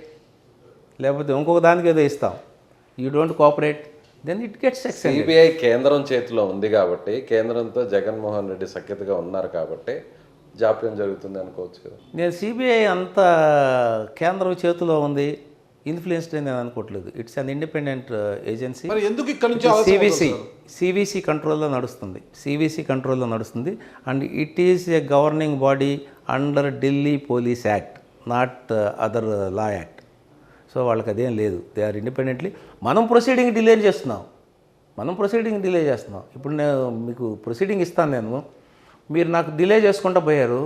డిలే చేశారని అరెస్ట్ చేయడానికి లేదు అక్కడ. I have to complete the proceeding. దానికి డిలే అవుతుంది. అక్కడ అరెస్ట్ దాకా వచ్చేటప్పటికి you are not cooperating. CBI మీరు నాన్ కోఆపరేషన్ కింద మిమ్మల్ని కేసు డిసైడ్ చేస్తే కోర్టు చెప్తూ కొడుతుంది. Right sir. ఇప్పుడు జరగదు. నాన్ కోఆపరేషన్ మీద చేయడానికి వీల్లేదు కేసులు. చంద్రబాబు నాయుడు గారు విజన్ నచ్చే మీరు చంద్రబాబు నాయుడు గారు. అవును. అయితే మీది సొంత జిల్లా బాపట్ల జిల్లా, పార్లమెంటు బాపట్ల. కానీ బాపట్లను మీరు ఆశించారు, బాపట్ల నుంచి బరిలోకి దిగుతారు. బాపట్లను కాదని అక్కడ కూడా మళ్ళీ ఒక ఐఏఎస్ అధికారికి ఇచ్చారు, నందిగం సురేష్. ఐపీఎస్ అధికారికి ఇచ్చారు, నందిగం సురేష్ ప్రత్యర్థిగా ఇచ్చారు. అక్కడ ఐపీఎస్కి ఇచ్చి ఈ ఐఆర్ఎస్కి మాత్రం ఎందుకు చిత్తూరు ఇచ్చారు? మీరు ఎందుకు ఇంట్రెస్ట్ చూపించారు చిత్తూరు పైన? మీరు ఇంట్రెస్ట్ చూపించడం అన్నది తప్పు. ఒకటి, నేనేం ఇంట్రెస్ట్ చూపించలేదు. సెకండ్ ఏంటంటే, నేను బాపట్ల ఆశిస్తున్న మాట వాస్తవం. బాపట్లలో ఏ ప్రమేయం లేకుండా మంచి ప్రోగ్రామ్ చేసాం టు టెస్ట్ మై క్యాపబిలిటీస్. అసలు నేను ఇంత నియోజకవర్గంకి వస్తాను, నేను ఆర్గనైజ్ చేయగలనా, అసలు పెనట్రేట్ అవ్వగలను చేస్తే ఊరికి ఏ పార్టీ సపోర్ట్ లేకుండా 8,000 to 9,000 పీపుల్ వచ్చి we are there with you, go ahead అంటే అప్పుడు నేను అప్లికేషన్ పెట్టాను. లైక్ కాంపిటేటివ్ ఎగ్జామ్స్కి ఎట్లా పెడతామో బ్యాంక్ పిఓకి, అట్లాగే చంద్రబాబు గారికి పెట్టి కలవలేదు నేను. ఆఫీస్కి పెట్టి వెయిటెడ్. అప్పుడు ఒకసారి వెళ్ళి టైం తీసుకొని, సార్ ఇది నేను ఐఎమ్ సీకింగ్ దిస్ సీట్, నా బ్యాక్గ్రౌండ్ ఇది, నేను ఇలా మీటింగ్ పెట్టాను మీ ప్రమేయం లేకుండా, ఏ పార్టీ ప్రమేయం లేదు, నేను సక్సెస్ఫుల్ అనుకుంటున్నాను, నేను రాబోయే కాలంలో ఎంపీగా బ్రహ్మాండంగా గెలవటమే కాకుండా పర్ఫార్మెన్స్ చేస్తాను, ఆ కెపాసిటీ ఉంది, మీరు నన్ను కన్సిడర్ చేయండి అన్నాం. ఆయన ఎప్పుడు కూడా మీరు చేయండి మీకు ఇస్తానని ప్రామిస్ ఎప్పుడు చేయలే, అసలు మీరు చేయండి అని కూడా చేయలే. చూద్దామండి, I have some other thought in my mind, కొంచెం వెయిట్ చేయండి అన్నారు. అప్పుడే చంద్రబాబు గారితో పరిచయం లేదంటే అంతకుముందు నుంచి అదే కూడా పరిచయం, అదే పరిచయం. అప్పటి వరకు ఎలాంటి పరిచయం? నేరుగా ఎలా వెళ్ళారు సార్? ఎవరు తీసుకెళ్లారు మిమ్మల్ని చంద్రబాబు గారి దగ్గరికి? ఎవరు లేదు, నేను అప్లికేషన్ పెట్టి నేనే వెళ్ళాను. పిఏని అడిగి, సార్ నేను so I want to meet him అని. రాజకీయాలు ఇవన్నీ సాధ్యమేనా సార్ ఇప్పుడున్న పాలిటిక్స్లో? నేను చెప్తాను కదా సాధ్యమని. నాకు సీట్ ఇచ్చేటప్పుడు డిస్కషన్ కూడా మీకు చెప్పమంటారా? చెప్పండి. అది అయిపోయిన తర్వాత రెండోసారి మళ్ళీ అడిగాను, సార్ ఇదేం డిసైడ్ అవ్వట్లేదు, నేనేం పని చేయాలా లేకపోతే ఏంటి అర్థం కావట్లేదు, బాపట్లలోనేమో నేను పెనట్రేట్ అయిపోయాను, నేనే ఎంపీ అభ్యర్థి అని వాళ్ళు అనుకుంటున్నారు, నాకేదేమో కనపట్టలేదు, ఏం చెప్పండి సార్ అని అంటే, మీరు బాపట్లకి నాకు వేరే ఉద్దేశం ఉంది, సబ్ కాస్ట్ ఇష్యూ వచ్చింది, మీ సబ్ కాస్ట్ కాదు, నేను వేరే వాళ్ళకి వాళ్ళని ఉద్దేశం ఉండింది, కాబట్టి మీ అంటే మంచిది సార్, ఇట్ ఈస్ గుడ్, నేను ఆల్రెడీ మంచి వర్టికల్ బిజినెస్లో ఉన్నాను, I will do my own business sir, thank you అని చెప్తే, no I won't leave you, నా కాన్స్టిట్యున్సీ ఉంది చిత్తూరు, నేను దానిలో ఒక సెగ్మెంట్లు పడుతున్నాను, కుప్పం, మీరు రండి అక్కడికి రండి, ఐ థింక్ మీలాంటి వాళ్ళ సర్వీస్ అక్కడ అవసరం, కొంచెం బ్యాక్వర్డ్ ఇది ఉంది, ఒకవేళ నేను సీఎంగా ఉండి నేను కాన్సన్ట్రేట్ చేయకపోతే you can take care of my this one, మీరు రండి అన్నాడు. అంటే నేను దండం పెట్టి, సార్ నాకు బాపట్ల అయితే తెలిసిన ఊరు, పుట్టిన ఊరు, అక్కడ నాకు అసలు మనుషులు తెలియదు, ఏరియా తెలియదు, కల్చర్ తెలియదు, తర్వాత నన్ను నాన్ లోకల్ అని ట్రీట్ చేస్తారు, అక్కడ ఇబ్బంది అవుతుంది సార్ అంటే, ఎంపీ అభ్యర్థికి లోకల్ నాన్ లోకల్ తెలియదు ఒకటి, అసలు మీకు ఎంపీ అనే మాటకి అర్థం పెద్దగా తెలిసినట్లేదు, ఇంపార్టెన్స్ కూడా మీకు తెలిసినట్లేదు, అందుకే ఇట్లా మాట్లాడతారు. నా దగ్గర 10 అప్లికేషన్లు పెండింగ్ ఉంటే నేను మీకు ఇస్తానంటే మీరు దాన్ని రిజెక్ట్ చేసే పరిస్థితికి వచ్చారు, ఇది అంత మంచి పద్ధతి కాదు ప్రసాద్ గారు, మీకు బహుశా ఇంపార్టెన్స్ తెలియదేమంటే, సార్ అట్లా కాదండి నా బాధ కూడా ఇది ఉందని చెప్పాను. చెప్తే లేదు మీరు రండి చూసుకుంటారు, నాన్ లోకల్ అని ఏముండదు, అక్కడ క్యాడర్ చూసుకుంటారు మిమ్మల్ని, తెలుగుదేశం క్యాడర్ మిమ్మల్ని యాక్సెప్ట్ చేస్తుంది మిమ్మల్నిగా కాకుండా, కాబట్టి రండి అని అన్నారు. అయితే ఈ మీరన్న ఇది కూడా వచ్చింది, ఇది ఇప్పుడు మీరు ఒక క్వశ్చన్ అడిగారు కదా, పరిచయం, ఈ పదం కూడా వాడారు, ఈ పదం కూడా వాడారు. మా సంశయం, నేను రాధే వెళ్ళాం, మీ సంశయం ఇదంతా చూస్తుంటే నాకు తెలుసు మీ వెనకాల ఎవరు పొలిటికల్ లీడర్ లేరు, మీరు మీ ఫ్యామిలీ మీరే డిసైడ్ చేసుకునే పరిస్థితి మీది, మీకు ఎవరు లీడర్ లేదు, పొలిటికల్ బ్యాక్గ్రౌండ్ లేదు, సపోర్ట్ కూడా లేదు, మీ అంతటికి మీరే డిసైడ్ చేసుకోవాలి, కాబట్టి మీరే ఒక రోజు టైం తీసుకొని డిసైడ్ చేసి నాకు చెప్పండి, అంతేగాని అందుకు చెప్తున్నాను నేను, మీకు ఎవరు బ్యాక్గ్రౌండ్ లేరు అని ఆయనే డిసైడ్ చేశాడు, ఎందుకంటే నేను డైరెక్ట్గా అడిగాను కదా అపాయింట్మెంట్, బ్యాక్గ్రౌండ్ ఇప్పుడు చంద్రబాబు గారు అంతే, వన్ డే మేము ఆలోచించుకొని ఫ్యామిలీ అంతా డిస్కస్ చేసుకొని, అంటే రాధే ఈ కేమ్ ఫార్వర్డ్, డాడీ మీరు you take up the elevation, if it all it comes you pick up, నేను మొదటి నుంచి అదే చెప్తున్నాను, గో హెడ్ అని. అప్పుడు వెళ్ళి సార్ మీరు చెప్పినట్టు వింటాం అని వచ్చాం, అంతకు తప్పించి నాకెవరో పొలిటికల్ లీడరు మీడియేషను చెప్పినట్లు ఇక్కడికి వచ్చారు, అంతా కూడా మీరు కంఫర్ట్గా ఉందా సార్? ఇక్కడ చాలా కొత్త ప్రాంతం, ఏమి లేదు, ఎమ్మెల్యే అభ్యర్థులంతా కొత్త వాళ్ళు, నేను టీడీపీ అభ్యర్థిని ఇక్కడ అంతే. అందరితో ఎలా ఉంది? మీరు ప్రసాదరావు, వెంకయ్య, సుబ్బయ్య ఎవరు వచ్చినా టీడీపీ అభ్యర్థి. గతంలో వైసీపీ 2014లో సామాన్యకరని ఒక నాన్ లోకల్ తీసుకొచ్చి ఒక ప్రయోగం అయితే చేసింది ఇక్కడ, అది ఎట్లా బూమరాంగ్ అయిందో అందరికీ తెలిసిన విషయమే. సామాన్యకరణ్ గారు ఓడిపోవడము, ఇక్కడ వచ్చి మళ్ళా అగైన్ ఆమె సంతనూతలపాడు వెళ్ళిపోవడం, అక్కడ చిన్న డిస్టర్బెన్స్ వచ్చి ఆమె పూర్తిగా ఇప్పుడు కలకత్తాలో ఉన్నారు. ఎవరైనా పేరు సామాన్యకరణ్, ఉమెన్ లేడీ. ఇక్కడ అట్లా లేదండి, ఇక్కడ క్యాడర్ కాబట్టి ఇన్స్టెంట్గా పొలిటికల్ యాక్సెప్టెన్స్ వచ్చింది ఇక్కడ. మరి ఇక్కడ మీ ప్రత్యర్థి సిట్టింగ్ ఎంపీ, అధికార పార్టీకి చెందిన సిట్టింగ్ ఎంపీ రెడ్డప్ప గారు ఇక్కడ లోకలు, మీరేమో ఎక్కడి నుంచో బ్యాగ్ సర్దుకొని వచ్చేసారు. మరి ఆయన బ్యాగ్తో ఈడే ఉన్నాడు, ఆయన బ్యాగ్తో ఈడే ఉన్నాడు ఆయన. నేను వచ్చి ఇక్కడ రాగానే నా పొలిటికల్ యాక్సెప్టెన్స్ బ్రహ్మాండంగా ఉంది. నేను కుప్పం వెళ్ళాను, పలమనేరు వెళ్ళాను, నగరి వెళ్ళాను, జీడి నెల్లూరు వెళ్ళాను, చిత్తూరు వెళ్ళాను, పూతలపట్టు వెళ్ళాను, చంద్రగిరి వెళ్ళాను. Political acceptance at 80% with in short time. నేను అనుకున్నా నా గొప్పతనం పార్టీ రీజన్ లో మీకు పొలిటికల్ పార్టీ రీజన్ ఒక ఇన్కమ్ ట్యాక్స్ జాయింట్ వరప్రసాద్ గారు రెండు చెప్పబోతున్నా, రెండు చెప్పబోతుంటే మీరు ముందే అడిగేశారు ప్రశ్న. Political acceptance as a party leader 92% ఉంది నాకు ఇక్కడ. యాజ్ అన్ ఇండివిజువల్ 78% ఉంది నాకు ఇక్కడ as Prasadarao. So I have to pick up, I have to reach this 92%. So ఆ లెవెల్ ఆఫ్ ఇది వచ్చింది. మేము ఇక్కడ వచ్చి అందరూ చెప్తా ఉన్నారు, సార్ ఇది ఊరికనే గెలిచిపోతారు, టీడీపీ సీట్ ఇది, అది ఇది అది చేస్తాయి అని అంటే మేమేమి నమ్మం. నాకు కావాల్సిందల్లా నా పని నేను చేయటం.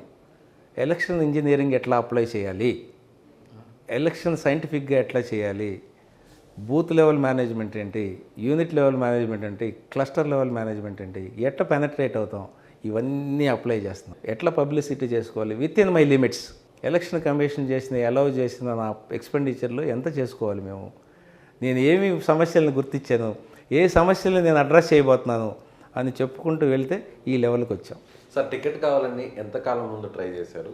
మొత్తం ఈ జర్నీ నా హిస్టరీ మొత్తం ఇప్పుడు ఇక్కడ 1 month పోయింది, అంతకుముందు 2 నెలలు అండి. మొత్తం 3 3 months నాకు బీఫామ్ వచ్చేటప్పటికి 2.5 months అండి. నాకు నామినేషన్ వేసేసారు సార్? వేసేసాను, 18th వేసాను. 3 months క్యాండిడేట్ గా అనౌన్స్ వచ్చాను. నామినేషన్ 92% యాక్సెప్టెన్స్ వచ్చింది. ఎన్టీఆర్ గారు 6 నెలల్లో పార్టీ పెట్టి ముఖ్యమంత్రి ఎలా అయ్యారు, అలాగే 9 నెలల్లో, అలాగే 3 నెలల్లో ప్రసాదరావు గారు మేబీ నేను గెలిచిన తర్వాత అదే అవుతుందేమో, 3 నెలల్లోనే రాజకీయాల్లోకి వచ్చి గెలిచేసారని. Okay okay. అంటే ఇక్కడికి వచ్చిన తర్వాత మీకు ఈ భౌగోళిక స్వరూపం అంతా అర్థమైందా సార్? అర్థమైందండి. అంటే ఏం చేయాలి, ఒక ఎంపీగా నేను ఏం చేయాలి, ఇక్కడ ఎలాంటి అభివృద్ధిని సాధించాలి, ఏ సమస్యలు ఉన్నాయని ఏమన్నా అవగాహన చేసుకున్నారు సార్? ఇప్పుడు మీరు ఇందాక అన్నారు రెడ్డిప్పు గారు లోకలు అది ఇదని, మీరు ఒకసారి దాని గురించి ఒక నిమిషం చెప్తాను. చెప్పండి సార్. వైఎస్ఆర్సీపీ పార్టీలో సీఎం గారు మన పూతలపట్టు మీటింగ్లో వచ్చి చంద్రబాబు నాయుడు గారి టీం అంతా 4 లోకలే అని ఒకటి ఇచ్చేసాడు స్టేట్మెంట్. నేను ఈరోజు చెప్తున్నాను, చెవిరెడ్డి భాస్కర్ రెడ్డి లోకల ఒంగోలులో, అనిల్ కుమార్ యాదవ్ నరసరావుపేటలో లోకల, బాపట్ల నందిగామ సురేష్ లోకల, వీళ్ళు 3 నాన్ లోకలు, సంతనోతులపాడులో Merugu Nagarjuna local, non local, Vidudala Rajini గుంటూరులో లోకల, నాన్ లోకలు. ఇంతమందిని మీ దగ్గర పెట్టుకొని ఈ టీం లోకల్ అంటే వెరిఫై చేసుకొని మాట్లాడండి సీఎం గారు, కరెక్ట్ యువర్ సెల్ఫ్ అని నేను చెప్తున్నా. వెరిఫై చేసుకోండి, మాట్లాడేటప్పుడు ఏం మాట్లాడుతున్నావు అవతల వ్యక్తులను అనేది వెరిఫై చేసుకోండి. రాజకీయ నాలెడ్జ్ వంట పట్టుకున్నారు రాజకీయ విమర్శలు కూడా స్టార్ట్ చేశారు. అవును కదా సార్, మీరు యాక్చువల్గా మనస్ఫూర్తిగా చెప్పండి, ఓపెన్గా, అంటే ఒక జాయింట్ కమిషనర్గా బయటకు వచ్చి రాజకీయాల్లోకి వచ్చి కొడుకు సపోర్ట్గా నిలబడాలి, కొడుకుకు అండదండలు అందించాలి, రాజకీయ పలుకుబడితో అని కొన్ని వచ్చారా? నిజంగానే కూడా కొడుకు సపోర్ట్గా ఉండాలనే ఉద్యోగ విరమణ చేసి వచ్చారు? నిజంగా కొడుకు సపోర్ట్కి రావాలని వచ్చానండి. అంటే ఏ విధంగా రాజకీయంగా కొడుకు ఆస్తిపాస్తులను కాపాడుతూ ఎంత అధికారిగా ఉన్నా, రాజకీయ నాయకుడిగా ఉంటే కొడుకు ఆస్తిపాస్తులకు కస్టోడియన్గా ఉండొచ్చు, ఏ ఇబ్బందులు లేకుండా చూసుకోవచ్చు. ఈ సందర్భంగా ఒక మాట చెప్పాలి మీకు. నా కంపెనీ మేము వచ్చిన తర్వాత నేను కాపాడవలసిన పని ఏమీ లేదు. ఒకటి, it is a professionally run company. అది నార్మల్గా రియల్ ఎస్టేట్ అన్ఆర్గనైజ్డ్ సెక్టర్ అంటారు. I'm trying to bring it organised sector, professional run company. అందరికీ ఎవరన్నా ఉంటే ఇన్విటేషన్ ఇస్తున్నాను, జిఎస్టీ ఏజెన్సీస్కి, ఇన్కమ్ ట్యాక్స్ ఏజెన్సీస్కి, తర్వాత పిఎఫ్కి, తర్వాత ఈఎస్ఐకి, నా దగ్గర ఉన్న ఎంతమంది విజిలెన్స్కి, స్టేట్ విజిలెన్స్కి, ನೀವು ఎవరైనా ఫోన్ చేస్తే you are invited to my company, verify my accounts, verify my procedures, if I am correct give certificate, I will show it on my board. నేను తప్పు చేస్తే మీరు అడిగిన దానికంటే 2 రెట్లు ట్యాక్స్ కడతా. దీంట్లో ఒక చిన్న అనుమానం సార్ చాలా మందికి, కావాలని ఐటీ రైట్స్ చేయించుకుంటారు, ఐటీ రైట్స్ చేయించిన తర్వాత క్లీన్ చిట్ ఇచ్చేస్తారు, అప్పుడు వాళ్ళ కంపెనీ బాగా స్ట్రాంగ్గా ఉందని చెప్పి ఇవన్నీ అపోహలండి. ఇన్కమ్ ట్యాక్స్ డిపార్ట్మెంట్ ఎవరి ప్రయోజనానికి లేదండి. Income tax department is a serious department. 35 to 40% revenue ఎక్స్చెక్కర్కి కాంట్రిబ్యూట్ చేస్తుందండి. దాని ఇంపార్టెన్స్ని తెలుసుకోండి. ఎవరు చెప్పినట్టు నడవదండి అది. మన బడ్జెట్ అవుట్లే తెలుసా మీకు? 30 lakh crores బడ్జెట్ అవుట్లే అండి మన ఇండియాది. మనం డెఫిసిట్ని కూడా కలుపుకుంటే 34 lakhs crore అండి మనది. దానిలో ఇమాజిన్ డెఫిసిట్ని పక్కన పెడితే 30 lakh crore 35 to 40% income tax department contribute చేస్తుందండి. ఆ డిపార్ట్మెంట్ని ఇట్లాంటి అపోహలు చేస్తారండి. ఏంటదండి మనుషులు ఊరికినే బయట అపోహలు తెస్తే. It is a serious department, it is a technical department. We work on sections, we apply case laws, we apply supreme court laws, we apply all kinds of laws to get the revenue to the government. వేరే ఏం కనపడవు. Income tax joint కమిషనర్గా ఉన్నప్పుడు ఉన్న గౌరవానికి ఇప్పుడు TDP MP అభ్యర్థి ప్రసాదరావు గారుగా ఉన్న సమయానికి ఏమన్నా తేడా ఉందా సార్ నువ్వు వస్తున్న గౌరవానికి? ఇన్కమ్ ట్యాక్స్ జాయింట్ కమిషనర్గా నాకు above middle class business people అంతా దే యూస్ టు రెస్పెక్ట్. ఎక్కడున్నా పలానా ఆయన అంటే గౌరవం ఉంటుంది, ఇప్పుడు కూడా ఉంటుంది. అంతవరకే రిస్ట్రిక్ట్ అవుతుంది. I'm a small man there. ఇక్కడికి వచ్చిన తర్వాత పబ్లిక్ మనిషి అయిపోయాం, ఓకే, క్యాడర్ మనిషి అయిపోయాం, ప్రజా జీవితం వచ్చింది. ఇది రెస్పెక్ట్ అని మనం అనుకోకూడదు. ఇట్ ఈస్ దేర్ ఇక్కడ సపోర్ట్. పూల వర్షం ఉంటుంది, రాళ్ల దెబ్బలు ఉంటాయి. రెండింటికి సిద్ధమయ్యారా రాజకీయాల్లో? సిద్ధం అయితేనే కదా ఉంటాం. అంత ఇంకా కష్టపడి మేము రావాల్సిన నాకు అవసరం ఇంకా రాళ్ళ దెబ్బలు తినే రిఫరెన్స్ రాలేదు నాకు ఇంకా. మేబీ మీరు అన్నట్టు 2029లో రాళ్ళ దెబ్బ తినేది వచ్చింది. మరి అంత కష్టపడి భవిష్యత్తులో ఎన్నో ఆటుపోట్లు ఎదుర్కోవాల్సి వస్తుంది. తిట్టాలి, తిట్టించుకోవాలి, బురద వేయాలి, వేయించుకోవాలి, ఇవన్నిటికి సిద్ధపడే ఇంత అవసరమా రాజకీయాల్లోకి వెళ్ళి? సార్ మీరు అందరికీ దండం మీకు ఒక సోషల్ బ్యాక్గ్రౌండ్ చెప్పాలి. మీకు ఒక సోషల్ బ్యాక్గ్రౌండ్ విషయం చెప్తాను. డాక్టర్ బిఆర్ అంబేద్కర్ ఆయన హిస్టరీ ఒకసారి చదవండి. సింపుల్గా 2-3 చెప్పుకుందాం. అతని కొడుకులు చనిపోతున్నారు డిసీజ్ తోటి, భార్య చనిపోయింది. ఈ రెండిట్లో ఏది ఇంపార్టెంట్ నాకంటే నా జాతి ఇంపార్టెంట్ అన్నాడు. వాళ్ళు పోయినా పర్లేదు, నేను ఈరోజు వెనక్కి తగ్గితే ఈ జాతి ఏమైపోయేది. నిజంగానే ఆ రోజు ఆయన నిర్ణయాలు తీసుకొని మాకు చేయకపోతే ఈ జాతి బుగ్గుపాలైపోయి కూర్చుంది. అది ఆయనకి ఈరోజు మేము దండేస్తేనో ఆయన బొమ్మ పెట్టుకుంటేనే తీరే రుణం కాదు. ఆయన కోసం మేము చేయాల్సిన పని ఎంత ఉందంటే, either in bureaucracy or in business or in social service. ఆయన సర్వీస్ని ఈ దేశానికి చూపించాలి. ఈ జాతులకి తీసుకువచ్చే కమిట్మెంట్ లేకపోతే మా జీవితాలు శూన్యం. దానికోసం నేను ఫైనాన్షియల్ నేను కూడా బిజినెస్ మ్యాన్ లాగా బ్రహ్మాండంగా చెప్పొచ్చు. నేను I'm so and so, my turnover is 5,000 crores, my turn is 20,000 crores అని చెప్పొచ్చు ఇన్ కోర్స్ ఆఫ్ టైం. లేకపోతే ఆల్ బిజినెస్ మెన్ లాగా the business houses in India వాళ్ళకులాగా నేను కూడా బ్రహ్మాండంగా ఉండొచ్చు. Business man. I don't want. మేము ఎక్కడి నుంచి వచ్చామో మా జాతి కోసం నేను చేయాల్సిన బాధ్యత ఉంది. అంబేద్కర్ గారు చెప్పిన వాటిలో మేము పాటించకపోతే మా జీవితాలకు అర్థం ఉండదు. ఈవెన్ మేము గతించిపోయిన తర్వాత మా ఆత్మ ఇక్కడ తిరుగుతుంటుంది. నువ్వు చేయకుండా వచ్చావురా. పని చేయని వాళ్ళకి ఆత్మ అయితే ఖచ్చితంగా ఏడేడే తిరుగుతుంది. పని చేసిన వాడు శాంతిగా ఆడుంటాడు. సరే, మరి పార్లమెంటుకు వెళ్ళిన తర్వాత ఎంపీగా గెలిచిన తర్వాత మీ జాతి ఉద్ధరణ కోసమే పాకులాడతారా? మీకు ఓటేసిన ప్రతి ఒక్క సామాజిక వర్గం ఉద్ధరణ కోసం, అందరి సామాజిక వర్గం కోసం, సోషల్ ప్రాబ్లం కోసం, ఆర్థిక ప్రాబ్లం కోసం, అంతర్జాతీయ ప్రాబ్లం కోసం, మా నియోజకవర్గం ప్రాబ్లమ్స్ కోసం కాంట్రిబ్యూషన్ ఉంటుంది. But focus will be on schedule caste, schedule tribes and minorities. వీళ్ళ మీద మీ ఫోకస్ అందరికీ చేస్తాం. ఇప్పుడు మీరు పార్లమెంట్ అంతా తిరిగిన తర్వాత ఏ సమస్యలు మీ దృష్టికి వచ్చాయి సార్? అంటే ఏ సమస్యలు పరిష్కరించాలి లోకల్గా పార్లమెంట్? ఇక్కడ రైల్వే డిపార్ట్మెంట్కి సంబంధించిన సమస్యలు ఉన్నాయండి. అలాగే యూనివర్సిటీస్ లేవు ఇక్కడ. యూనివర్సిటీస్, సెంట్రల్ యూనివర్సిటీస్ అన్నీ హైదరాబాద్ కొన్ని, చెన్నై కొన్ని, బెంగళూరు కొన్ని, కానీ ఆంధ్రప్రదేశ్ ఏర్పడిన తర్వాత వాటి గురించి పెద్ద కాన్సన్ట్రేట్ చేయలేదు. వాటి గురించి ఇక్కడ చిత్తూరు నియోజకవర్గంలో ప్లెంటీ ఆఫ్ ల్యాండ్ చేద్దాం అనుకుంటున్నాము. ఇరిగేషన్ ఫెసిలిటీస్ లేవు. దీని గురించి ఒక 2 నిమిషాలు చెప్తాను. ఇరిగేషన్ ఫెసిలిటీస్ ఎందుకు లేవంటే, రాయలసీమకి మన గ్రేట్ ఎన్టీఆర్ గారు ఉన్నప్పుడు తెలుగు గంగ ప్రాజెక్ట్ తీసుకొచ్చారు. తర్వాత తద్వారా వచ్చిన చంద్రబాబు నాయుడు హంద్రీనీవా ప్రాజెక్ట్ అని ఒకటి తీసుకొచ్చారు. తెలుగు గంగ ఏమో న్యాచురల్ గ్రావిటీతో వచ్చే water, Handri Neeva is a lift irrigation gravity. కానీ ఇవన్నీ మీరు ఎంత టీడీపీ అభ్యర్థి అయినంత మాత్రం నేను చెప్పేది క్రెడిట్ రాజశేఖర రెడ్డికి ఇవ్వండి సార్. చెప్పేదేనండి. హంద్రీనీవా చేశారు. దానికి ఎట్లా తీసుకొస్తాం వాటర్? అక్కడైతే వాటర్ ఉండాలి కదా. ఇవన్నీ రావాలంటే వాటర్ ఉండాలి కదా. మనకి కృష్ణా వాటర్ బోర్డు తీసుకోండి. వాటర్ ఉందా మన కృష్ణాలో? బాగా వర్షం పడినప్పుడు కూడా మనకు వరదై పారుతుందా? రాదు. ఎందుకంటే అలమట్టి బ్లాక్ చేస్తుంది. అలమట్టిలో ఉన్న అన్ని కుంటలు, కాలువలు వాళ్ళు చక్కగా చేసుకుని వచ్చిన వాటర్ అంతా వడిచిపెట్టి ఓవర్ఫ్లో అయితే మనకు గద్వాలకు వస్తుంది. అక్కడ ఓవర్ఫ్లో అయితే శ్రీశైలంకి వస్తుంది. అప్పుడు మనం ఏమైనా వాటర్ తెచ్చుకోవచ్చు. ఆ సిచ్యువేషన్ చాలా డైర్గా ఉంది. కెనాల్ తెచ్చుకున్నాం కానీ నీళ్లు లేవు. ఇట్లాంటి దానికోసం చంద్రబాబు నాయుడు గారు 14 నుంచి 19 వరకు పోలవరం కంప్లీట్ చేయాల్సిన అవసరం ఉంది మనకి. ఎందుకంటే గోదావరిలో ఎక్సెస్ వాటర్ ఉంది. లక్షల టీఎంసీ వాటర్ని మనం సముద్రంలో కలుపుతున్నాం సీజన్లో. Let us not do this. దాన్ని మనం 2 నదులు అనుసంధానం చేసి ఆ వాటర్ని తీసుకొచ్చి శ్రీశైలం దగ్గర కలిపితే అక్కడ వచ్చిన ఎక్సెస్ వాటర్ని కానీ తెచ్చుకోగలిగితే అనుసంధానం చేసి అక్కడ 2 ప్రయోజనాలు, ఒకటి వేస్ట్ వెళ్తుంది, 2 గోదావరి విలేజెస్ని కాపాడవచ్చు, ఫ్లడ్డింగ్ అయిపోతుంది. ఇటు తీసుకొచ్చి కృష్ణాలో కలుపుకుంటే దాని నుంచి మనం ఇక్కడ తెలుగు గంగాకి తెచ్చుకోవచ్చు, తర్వాత అందరి నివాగా తెచ్చు. మీరు అన్నట్టు రాజశేఖర రెడ్డి గారు కానీ చేసింటే దండం, ఆయనకే క్రెడిట్ ఇద్దాం. ఎన్టీ రామారావు గారు హంద్రి నివాన్ కృష్ణా జలాలు సీమకు తీసుకురావాలని అనుకుంది ఎన్టీ రామారావు గారు. ఆ తరువాత దానికి శిలాఫలకాలు వేసి చంద్రబాబు నాయుడు గారు. కానీ ఎక్కడ కూడా పనులు ప్రారంభం కాలేదు. పనులు ప్రారంభించి మొదటి దశ, 2వ దశ పనులు శరవేగంగా సాగింది మాత్రము వైఎస్ రాజశేఖర రెడ్డి గారి హయాంలో. అవును, అయితే మనం ఆ క్రెడిట్ ఇద్దాం, ఆయన క్రెడిట్ ఇద్దాం. కానీ ఈ వాటర్ అయితే లేదు.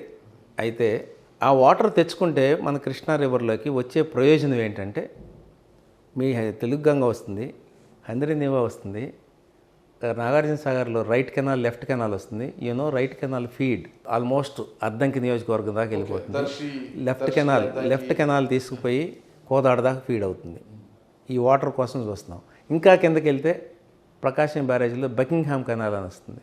ఆ కెనాల్ కోస్తా డిస్ట్రిక్ట్స్ అన్నీ ఫీడ్ అవుతుంది. మా ప్రకాశం డిస్ట్రిక్ట్ కూడా కోస్తా, మా విలేజ్ కూడా బకింగ్హామ్ కెనాల్ ఒడ్డున ఉంటుంది.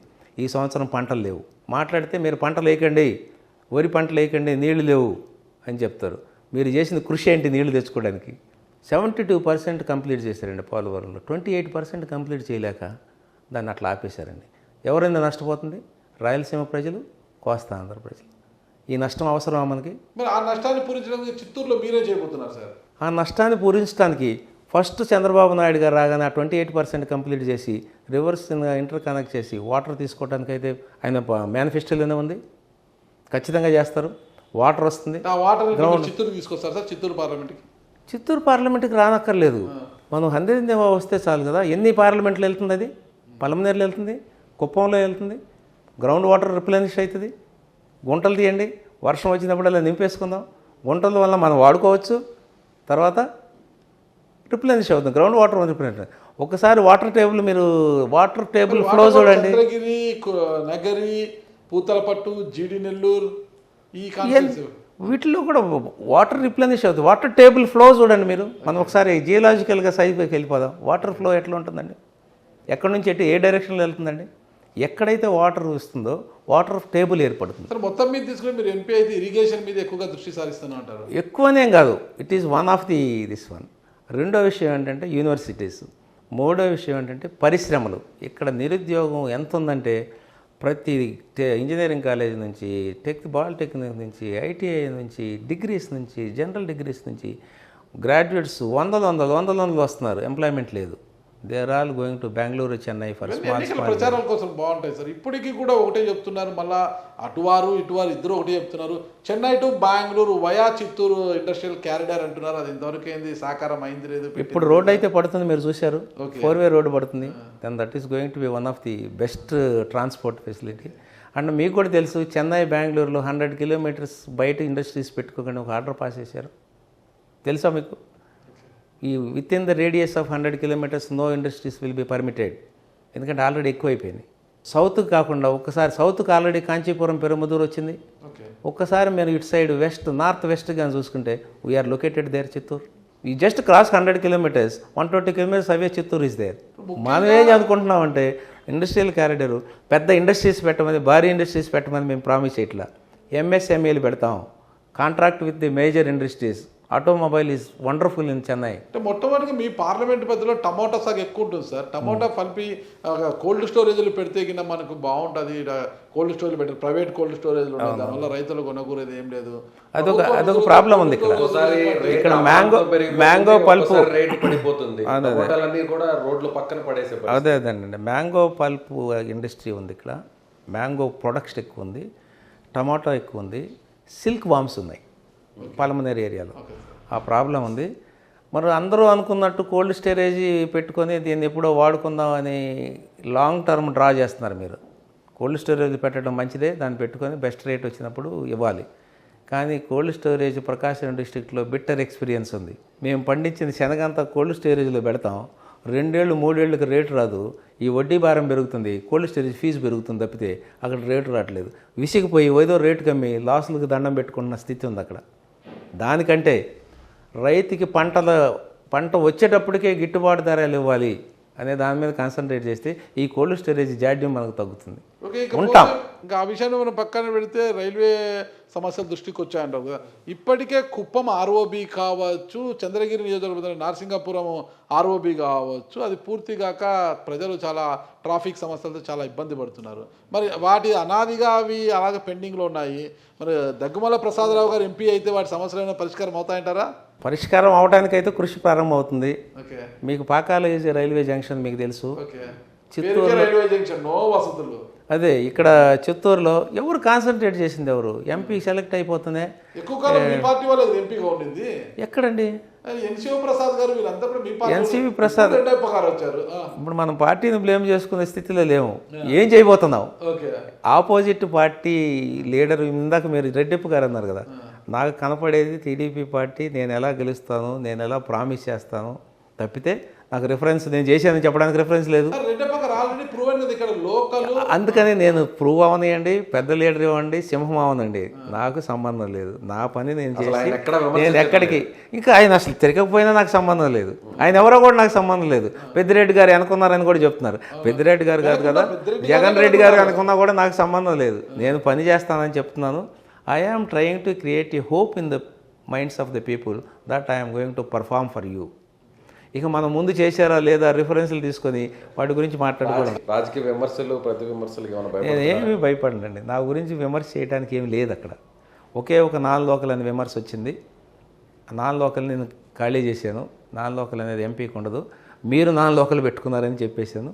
రెండో విమర్శ ఏంటంటే మీరు ఎక్కువ ఇంగ్లీష్ మాట్లాడుతున్నారు, తెలుగు మాట్లాడట్లేదే, అది పోయింది కదా అని ఇది మొదలెట్టారు. సాఫ్ట్వేర్ ఇంజనీర్స్ యూత్తో మాట్లాడేటప్పుడు గ్రాంధిక భాష మాట్లాడితే అర్థం అవుతుందండి? మీరు చెప్పండి.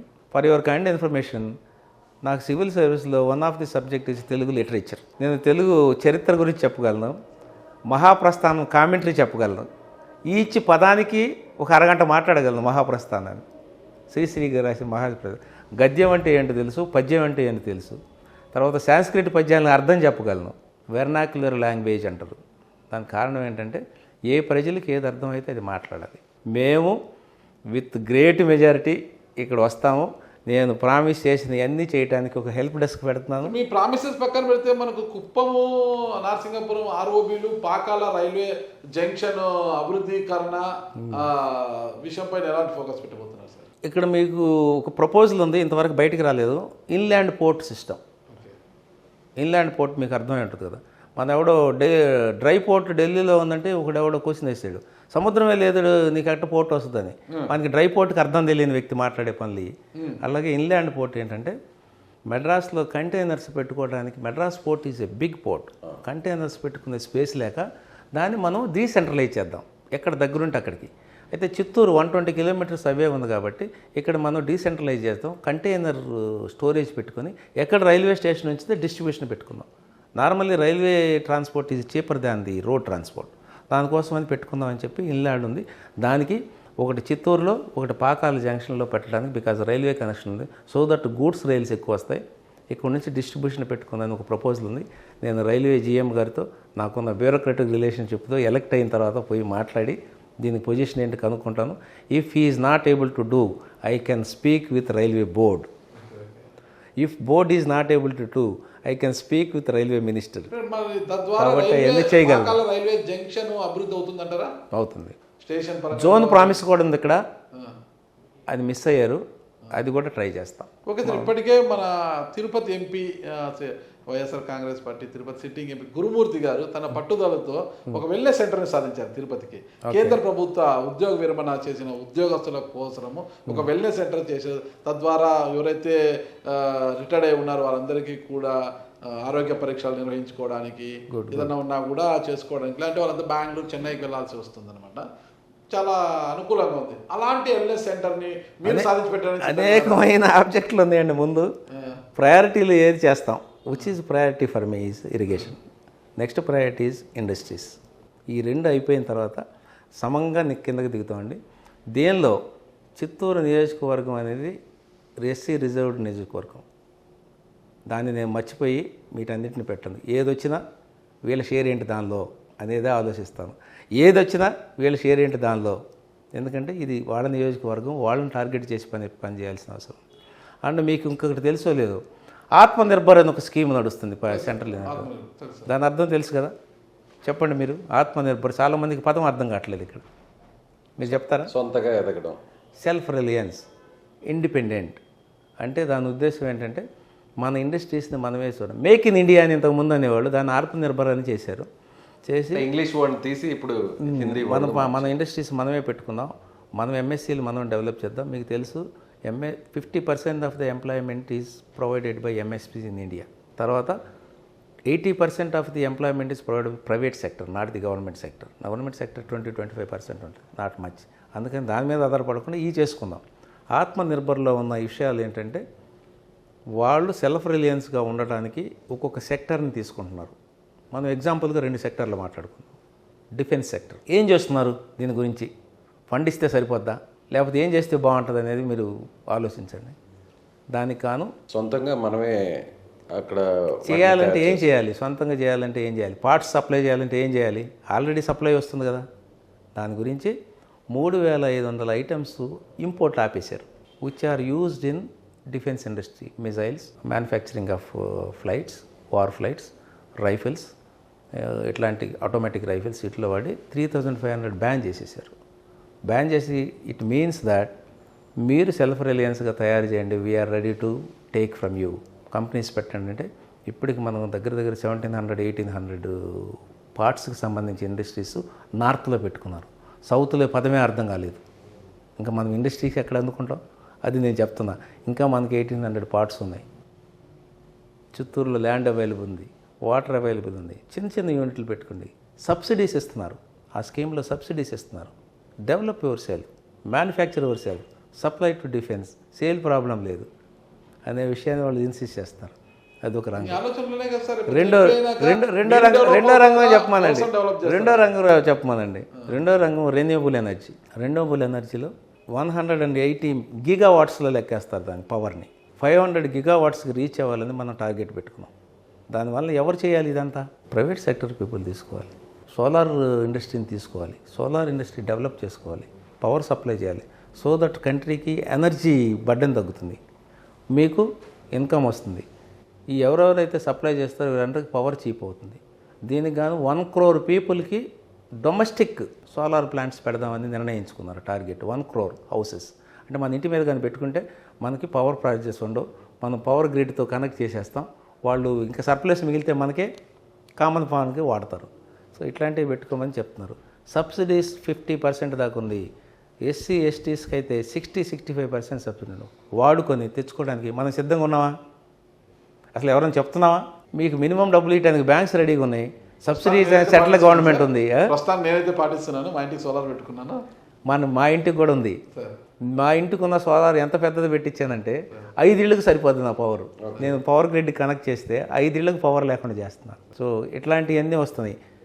Electric vehicles, lithium based batteries 100% import. దాన్ని తగ్గించి మనం సెల్ఫ్ రిలయన్స్ చేసుకుందాం.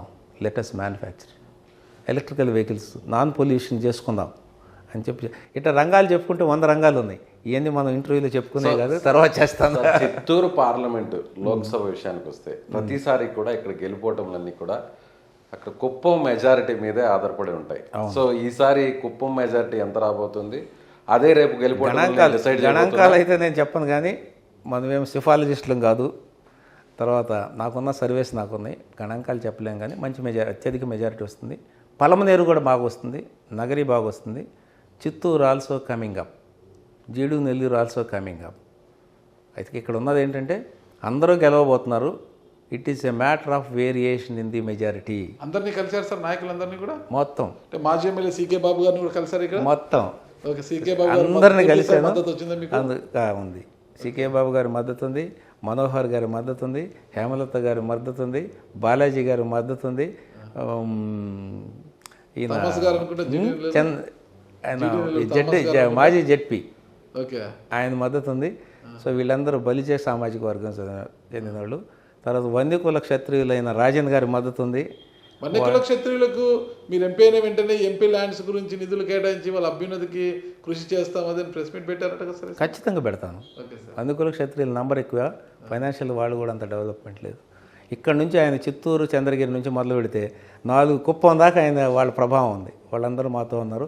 కురబా మీకు తెలిసే ఉంటుంది, కురబా క్యాస్ట్ అని ఒకటి ఉంది. వాళ్ళకి ఒక ఎంపీ ఎమ్మెల్యే సీట్ ఇచ్చారు ఇక్కడ రాయలసీమలో. వాళ్ళు కూడా నాగభూషణ్ గారని మాతోనే ఉన్నాడు. సో అందరినీ కన్సాలిడేట్ చేశాం. It is going to B a win and all నియోజకవర్గాలు గెలుస్తారు. It is a matter of majority. తక్కువ వస్తుందా ఎక్కువ వస్తుందా, ఎంపీ గారికి ఎట్లా వచ్చినా గెలుస్తాడు. కాబట్టి నేను ఎంపీని తృప్తిగా గెలవాలి నేను అనుకోవట్లా. నేను తృప్తిగా గెలవాలంటే నా ఎమ్మెల్యేలు గెలవాలి. నా ఎమ్మెల్యేలు గెలిస్తే కానీ మా అధినాయకుడు పవర్ తీసుకోలేడు. నేను ఒక్కడే గెలిచే parliament which is of no use. It is unsatisfactory win. నా సాటిస్ఫాక్టరీ విన్ ఎక్కడుందంటే మా ఏడుగురు గెలవాలి, మా అధినాయకుడు సీఎం చేయాలి, ఈ సమాజాన్ని, ఆగిపోయిన సమాజాన్ని ముందుకు తీసుకెళ్ళాలి. చంద్రబాబు గారి సొంత జిల్లా అలాగే చంద్రబాబు గారి సొంత నియోజకవర్గం ఉన్న ప్రాంతంలో మీరు పోటీ చేస్తున్నారు కాబట్టి ఆయన కూడా అడ్వాంటేజ్ కాబోతున్నారు మీకు. అడ్వాంటేజ్ ఆయనే తీసుకొచ్చి ఇంట్రడ్యూస్ చేశారు. మీరు లాస్ట్ 3 days కుప్పం విజిట్లో చూసి ఉంటారు మీరు. నేను ఆయనతో 3 రోజులు ప్రయాణం చేశాను. 3 రోజులు ఆయన నన్ను మీరు ఒకసారి రిఫర్ చేయండి ఆ వీడియోస్. ఆయన నన్ను ఇంట్రడ్యూస్ చేసిన విధానం, ఆయన సొంత బ్రదర్లాగా ఇంట్రడ్యూస్ చేశారు. నాకున్న క్వాలిఫికేషన్ చెప్పారు, నాకున్న సమర్థతను చెప్పారు. ఇట్లాంటి మీ ఎంపీ కోసమే నేను వెతుకుతుంది మా దానికి, అందుకే ఎంత ఆలస్యమైంది. ఇట్లాంటి వ్యక్తి కావాలి నాకని పలమదేరు మీటింగు, కుప్పం మీటింగు, తర్వాత నగరీ మీటింగ్లు ఆయన చెప్పిన విధానం చూడండి. ఆయన సపోర్ట్ లేకపోవడం ఏంటి, బ్రహ్మాండంగా ఉంది. గెలిస్తే ఆయన్ని నిలదీసి నిధులు తీసుకొని వచ్చే ధైర్యం ఉందంటారు. నిలదీసాల్సిన అవసరం లేదు. నా నిధులు సెంట్రల్ గవర్నమెంట్లో ఉంటాయి. నేను ఆయన గైడెన్స్ కోసం అడుగుతాను, దానికి నిలదీయక్కర్లేదు. సార్ మా నియోజకవర్గంలో ఈ ప్రాబ్లమ్స్ ఉంది, మీ గైడెన్స్ కావాలంటే ఆయన మనకంటే చాలా ప్రతిభావంతుడు. మీ అందరికీ తెలుసు. ఈ దేశాన్ని ఒక టైంలో దిశ నిర్దేశం ఇచ్చిన వ్యక్తి. ఈ దేశ ఆర్థిక వ్యవస్థకి మేజర్ కాంట్రిబ్యూటరు. ఈ దేశ మ్యానుఫ్యాక్చరింగ్ సెక్టర్కి, ఫార్మా సెక్టర్ ఎక్కడ డెవలప్ అయింది, రాజశేఖర రెడ్డి గారు చేశారు. మీరు ఇందాక అన్నారు కదా, నేను అనేది ఇరిగేషన్ విషయంలో సార్. అది okay. Other pharma sector is a hub of pharma sector నా హైదరాబాద్. ఎవరు చేశారండి? అసలు వెల్ఫేర్ స్కీమ్స్ ఎవరు స్టార్ట్ చేశారండి? 2 rupees కిలో బియ్యం ఎక్కడదండి, ఎక్కడి నుంచి వచ్చిందండి? ఎన్టీ రామారావు గారి నుంచి వచ్చింది sir. Telugu Desam party. Decentralisation of power ఎక్కడ ఉంది? ప్రజల వద్దకే పాలన ఎవరి దగ్గర వచ్చిందండి? చంద్రబాబు నాయుడు. అంతకుముందు మనకు తహసీల్దార్ని కలవాలంటే ఆయన ఒక దేవుడు, ఎమ్మెల్యే గారు అంటే ఈయన పెద్ద దేవుడు. మనకి ఎవరైనా కనపడతాడండి అసలు? చంద్రబాబు గారు అప్పుడు ఈ రోజు పాలన అంటే వాలంటీర్ వ్యవస్థను తీసుకొచ్చింది జగన్ గారు అంటున్నారు కదా సార్. ఏది వాలంటీర్ వ్యవస్థ ఈజ్ ఏ కుంటు వ్యవస్థ. అంటే ఎంతమందిని తీసుకొచ్చి 5,000 రూపాయలతో అన్ఎంప్లాయ్మెంట్ని క్లియర్ చేస్తావు నువ్వు? 5,000 రూపాయలతో ఊడికం చేయించుకుంటావు అని నేను అంటున్నాను. కెన్ యూ రిపీట్ దా? వాళ్ళు చక్కగా చదువుకొని ఉద్యోగాలు చేసుకొని ప్రయత్నం చేసి ప్రైవేట్ సెక్టర్లోనూ జీవితాలు బాగుపడి చేసేవాళ్ళని 5,000 రూపాయలు ఇచ్చేసి నీ దగ్గర పెట్టుకుని నీ పార్టీ వ్యవస్థగా పెట్టేవి తప్పితే వాళ్ళ జీవితాలు బాగుపడడానికి ఏమైనా ఉన్నాయా? ఏం ప్రొటెక్షన్ ఇచ్చారు? Do you pay PF for them? Do you pay ESI? Are they non rolls? ఎందుకంటే ఎక్స్ప్లాయిటేషన్ చేస్తే ఆయన నిన్న కల్లం గారు కూడా ఇదే మాట్లాడారు. మేము ఎంప్లాయ్మెంట్ ఇచ్చాము, 130,000 మంది దీనిలోనే ఉన్నారని అన్నారు. ఏం ఎంప్లాయ్మెంట్ గురించి మాట్లాడారు కల్లం గారు? మీ స్టాండర్డ్ ఏంటి? ఏం ఎంప్లాయ్మెంట్ ఉండదు? ఎంతమందికి మీరు ఏపీ? ఇంకోటి కూడా అన్నారు ఆయన, మేము ఇచ్చిన 2 లక్షలలో 80% ఎస్సీ ఎస్టీ మైనారిటీకి ఇచ్చామన్నారు. గవర్నమెంట్ సెక్టర్లో 80% ఇస్తే ఊరుకుంటుందండి కాన్స్టిట్యూషన్? 14% ఇయటానికి చచ్చిపోతున్నారు. దానికి కూడా వీళ్ళు క్యాండిడేట్లు లేరని బ్యాక్లాగ్లో పెడుతున్నారు. 80% ఇచ్చారంట. అధికారి అయ్యండి 40 ఏళ్ళు పరిపాలన చేసి మాట్లాడేది? జగన్ గారు ప్రాపకం కోసం మాట్లాడుతుంది తప్పితే మీరు చెప్పండి. గవర్నమెంట్ ఉద్యోగాల్లో, పబ్లిక్ సెక్టర్ ఉద్యోగాల్లో 80% ఎస్సీ ఎస్టీ అందుకు వీలవుతుందా? కాన్స్టిట్యూషన్ ఒప్పుకుంటుందండి? ప్రైవేట్ సెక్టర్లో దిక్కు లేదు సార్. ఎవరు కంపెనీ పెడితే ఆ కులస్తులో నమ్మకస్తుని తీసుకున్నాం. ఎస్సీ ఎస్టీస్కి ఎంప్లాయ్మెంట్ దొరకట్లేదు, ప్రైవేట్ సెక్టర్లో లేదు. పబ్లిక్ సెక్టర్లో ఆ 14% రిస్ట్రిక్ట్ చేయడానికి కూడా లేదు. ఎక్కడ నీకు సబ్స్టాండర్డ్ అని చేస్తున్నారు. అదంతా వదిలిపెట్టి 80%కి ఇచ్చేసామని అనౌన్స్ చేస్తే వినేవాళ్ళు ఉన్నారు, క్వశ్చన్ చేసేవాళ్ళు లేరు. మళ్ళీ క్లెయిమ్ చేస్తాడు, ఆయన కమిషనర్, అమెరికా నుంచి వచ్చాను, ఆస్ట్రేలియా నుంచి వచ్చినప్పుడు నాకు ఇది ఇచ్చారని. ఆయన గవర్నమెంట్ దానిలో ఏమన్నా ప్రపోజ్ చేస్తే వెళ్ళి ట్రైనింగ్ తీసుకున్నాడేమో. నేను నా సొంత డబ్బుల్లో 60% ఆఫ్ ద వరల్డ్ చూశాను. To just see the economy of the world, to just see the agriculture of the world, just see the manufacturing factor of the world. అందరూ టూరిస్ట్ ప్లేస్కి వెళ్తే నేను డిస్ట్రిక్ట్స్కి వెళ్ళాను లోపలికి. ఏం ప్రొడ్యూస్ చేస్తున్నారు వీళ్ళు? ఎలాంటి బతుకుతున్నారు? వీళ్ళ ఎకానమీ ఏంటి? ఎలాగ మనల్ని డామినేట్ చేయబోతున్నారు అని దానికోసం వెళ్ళాను.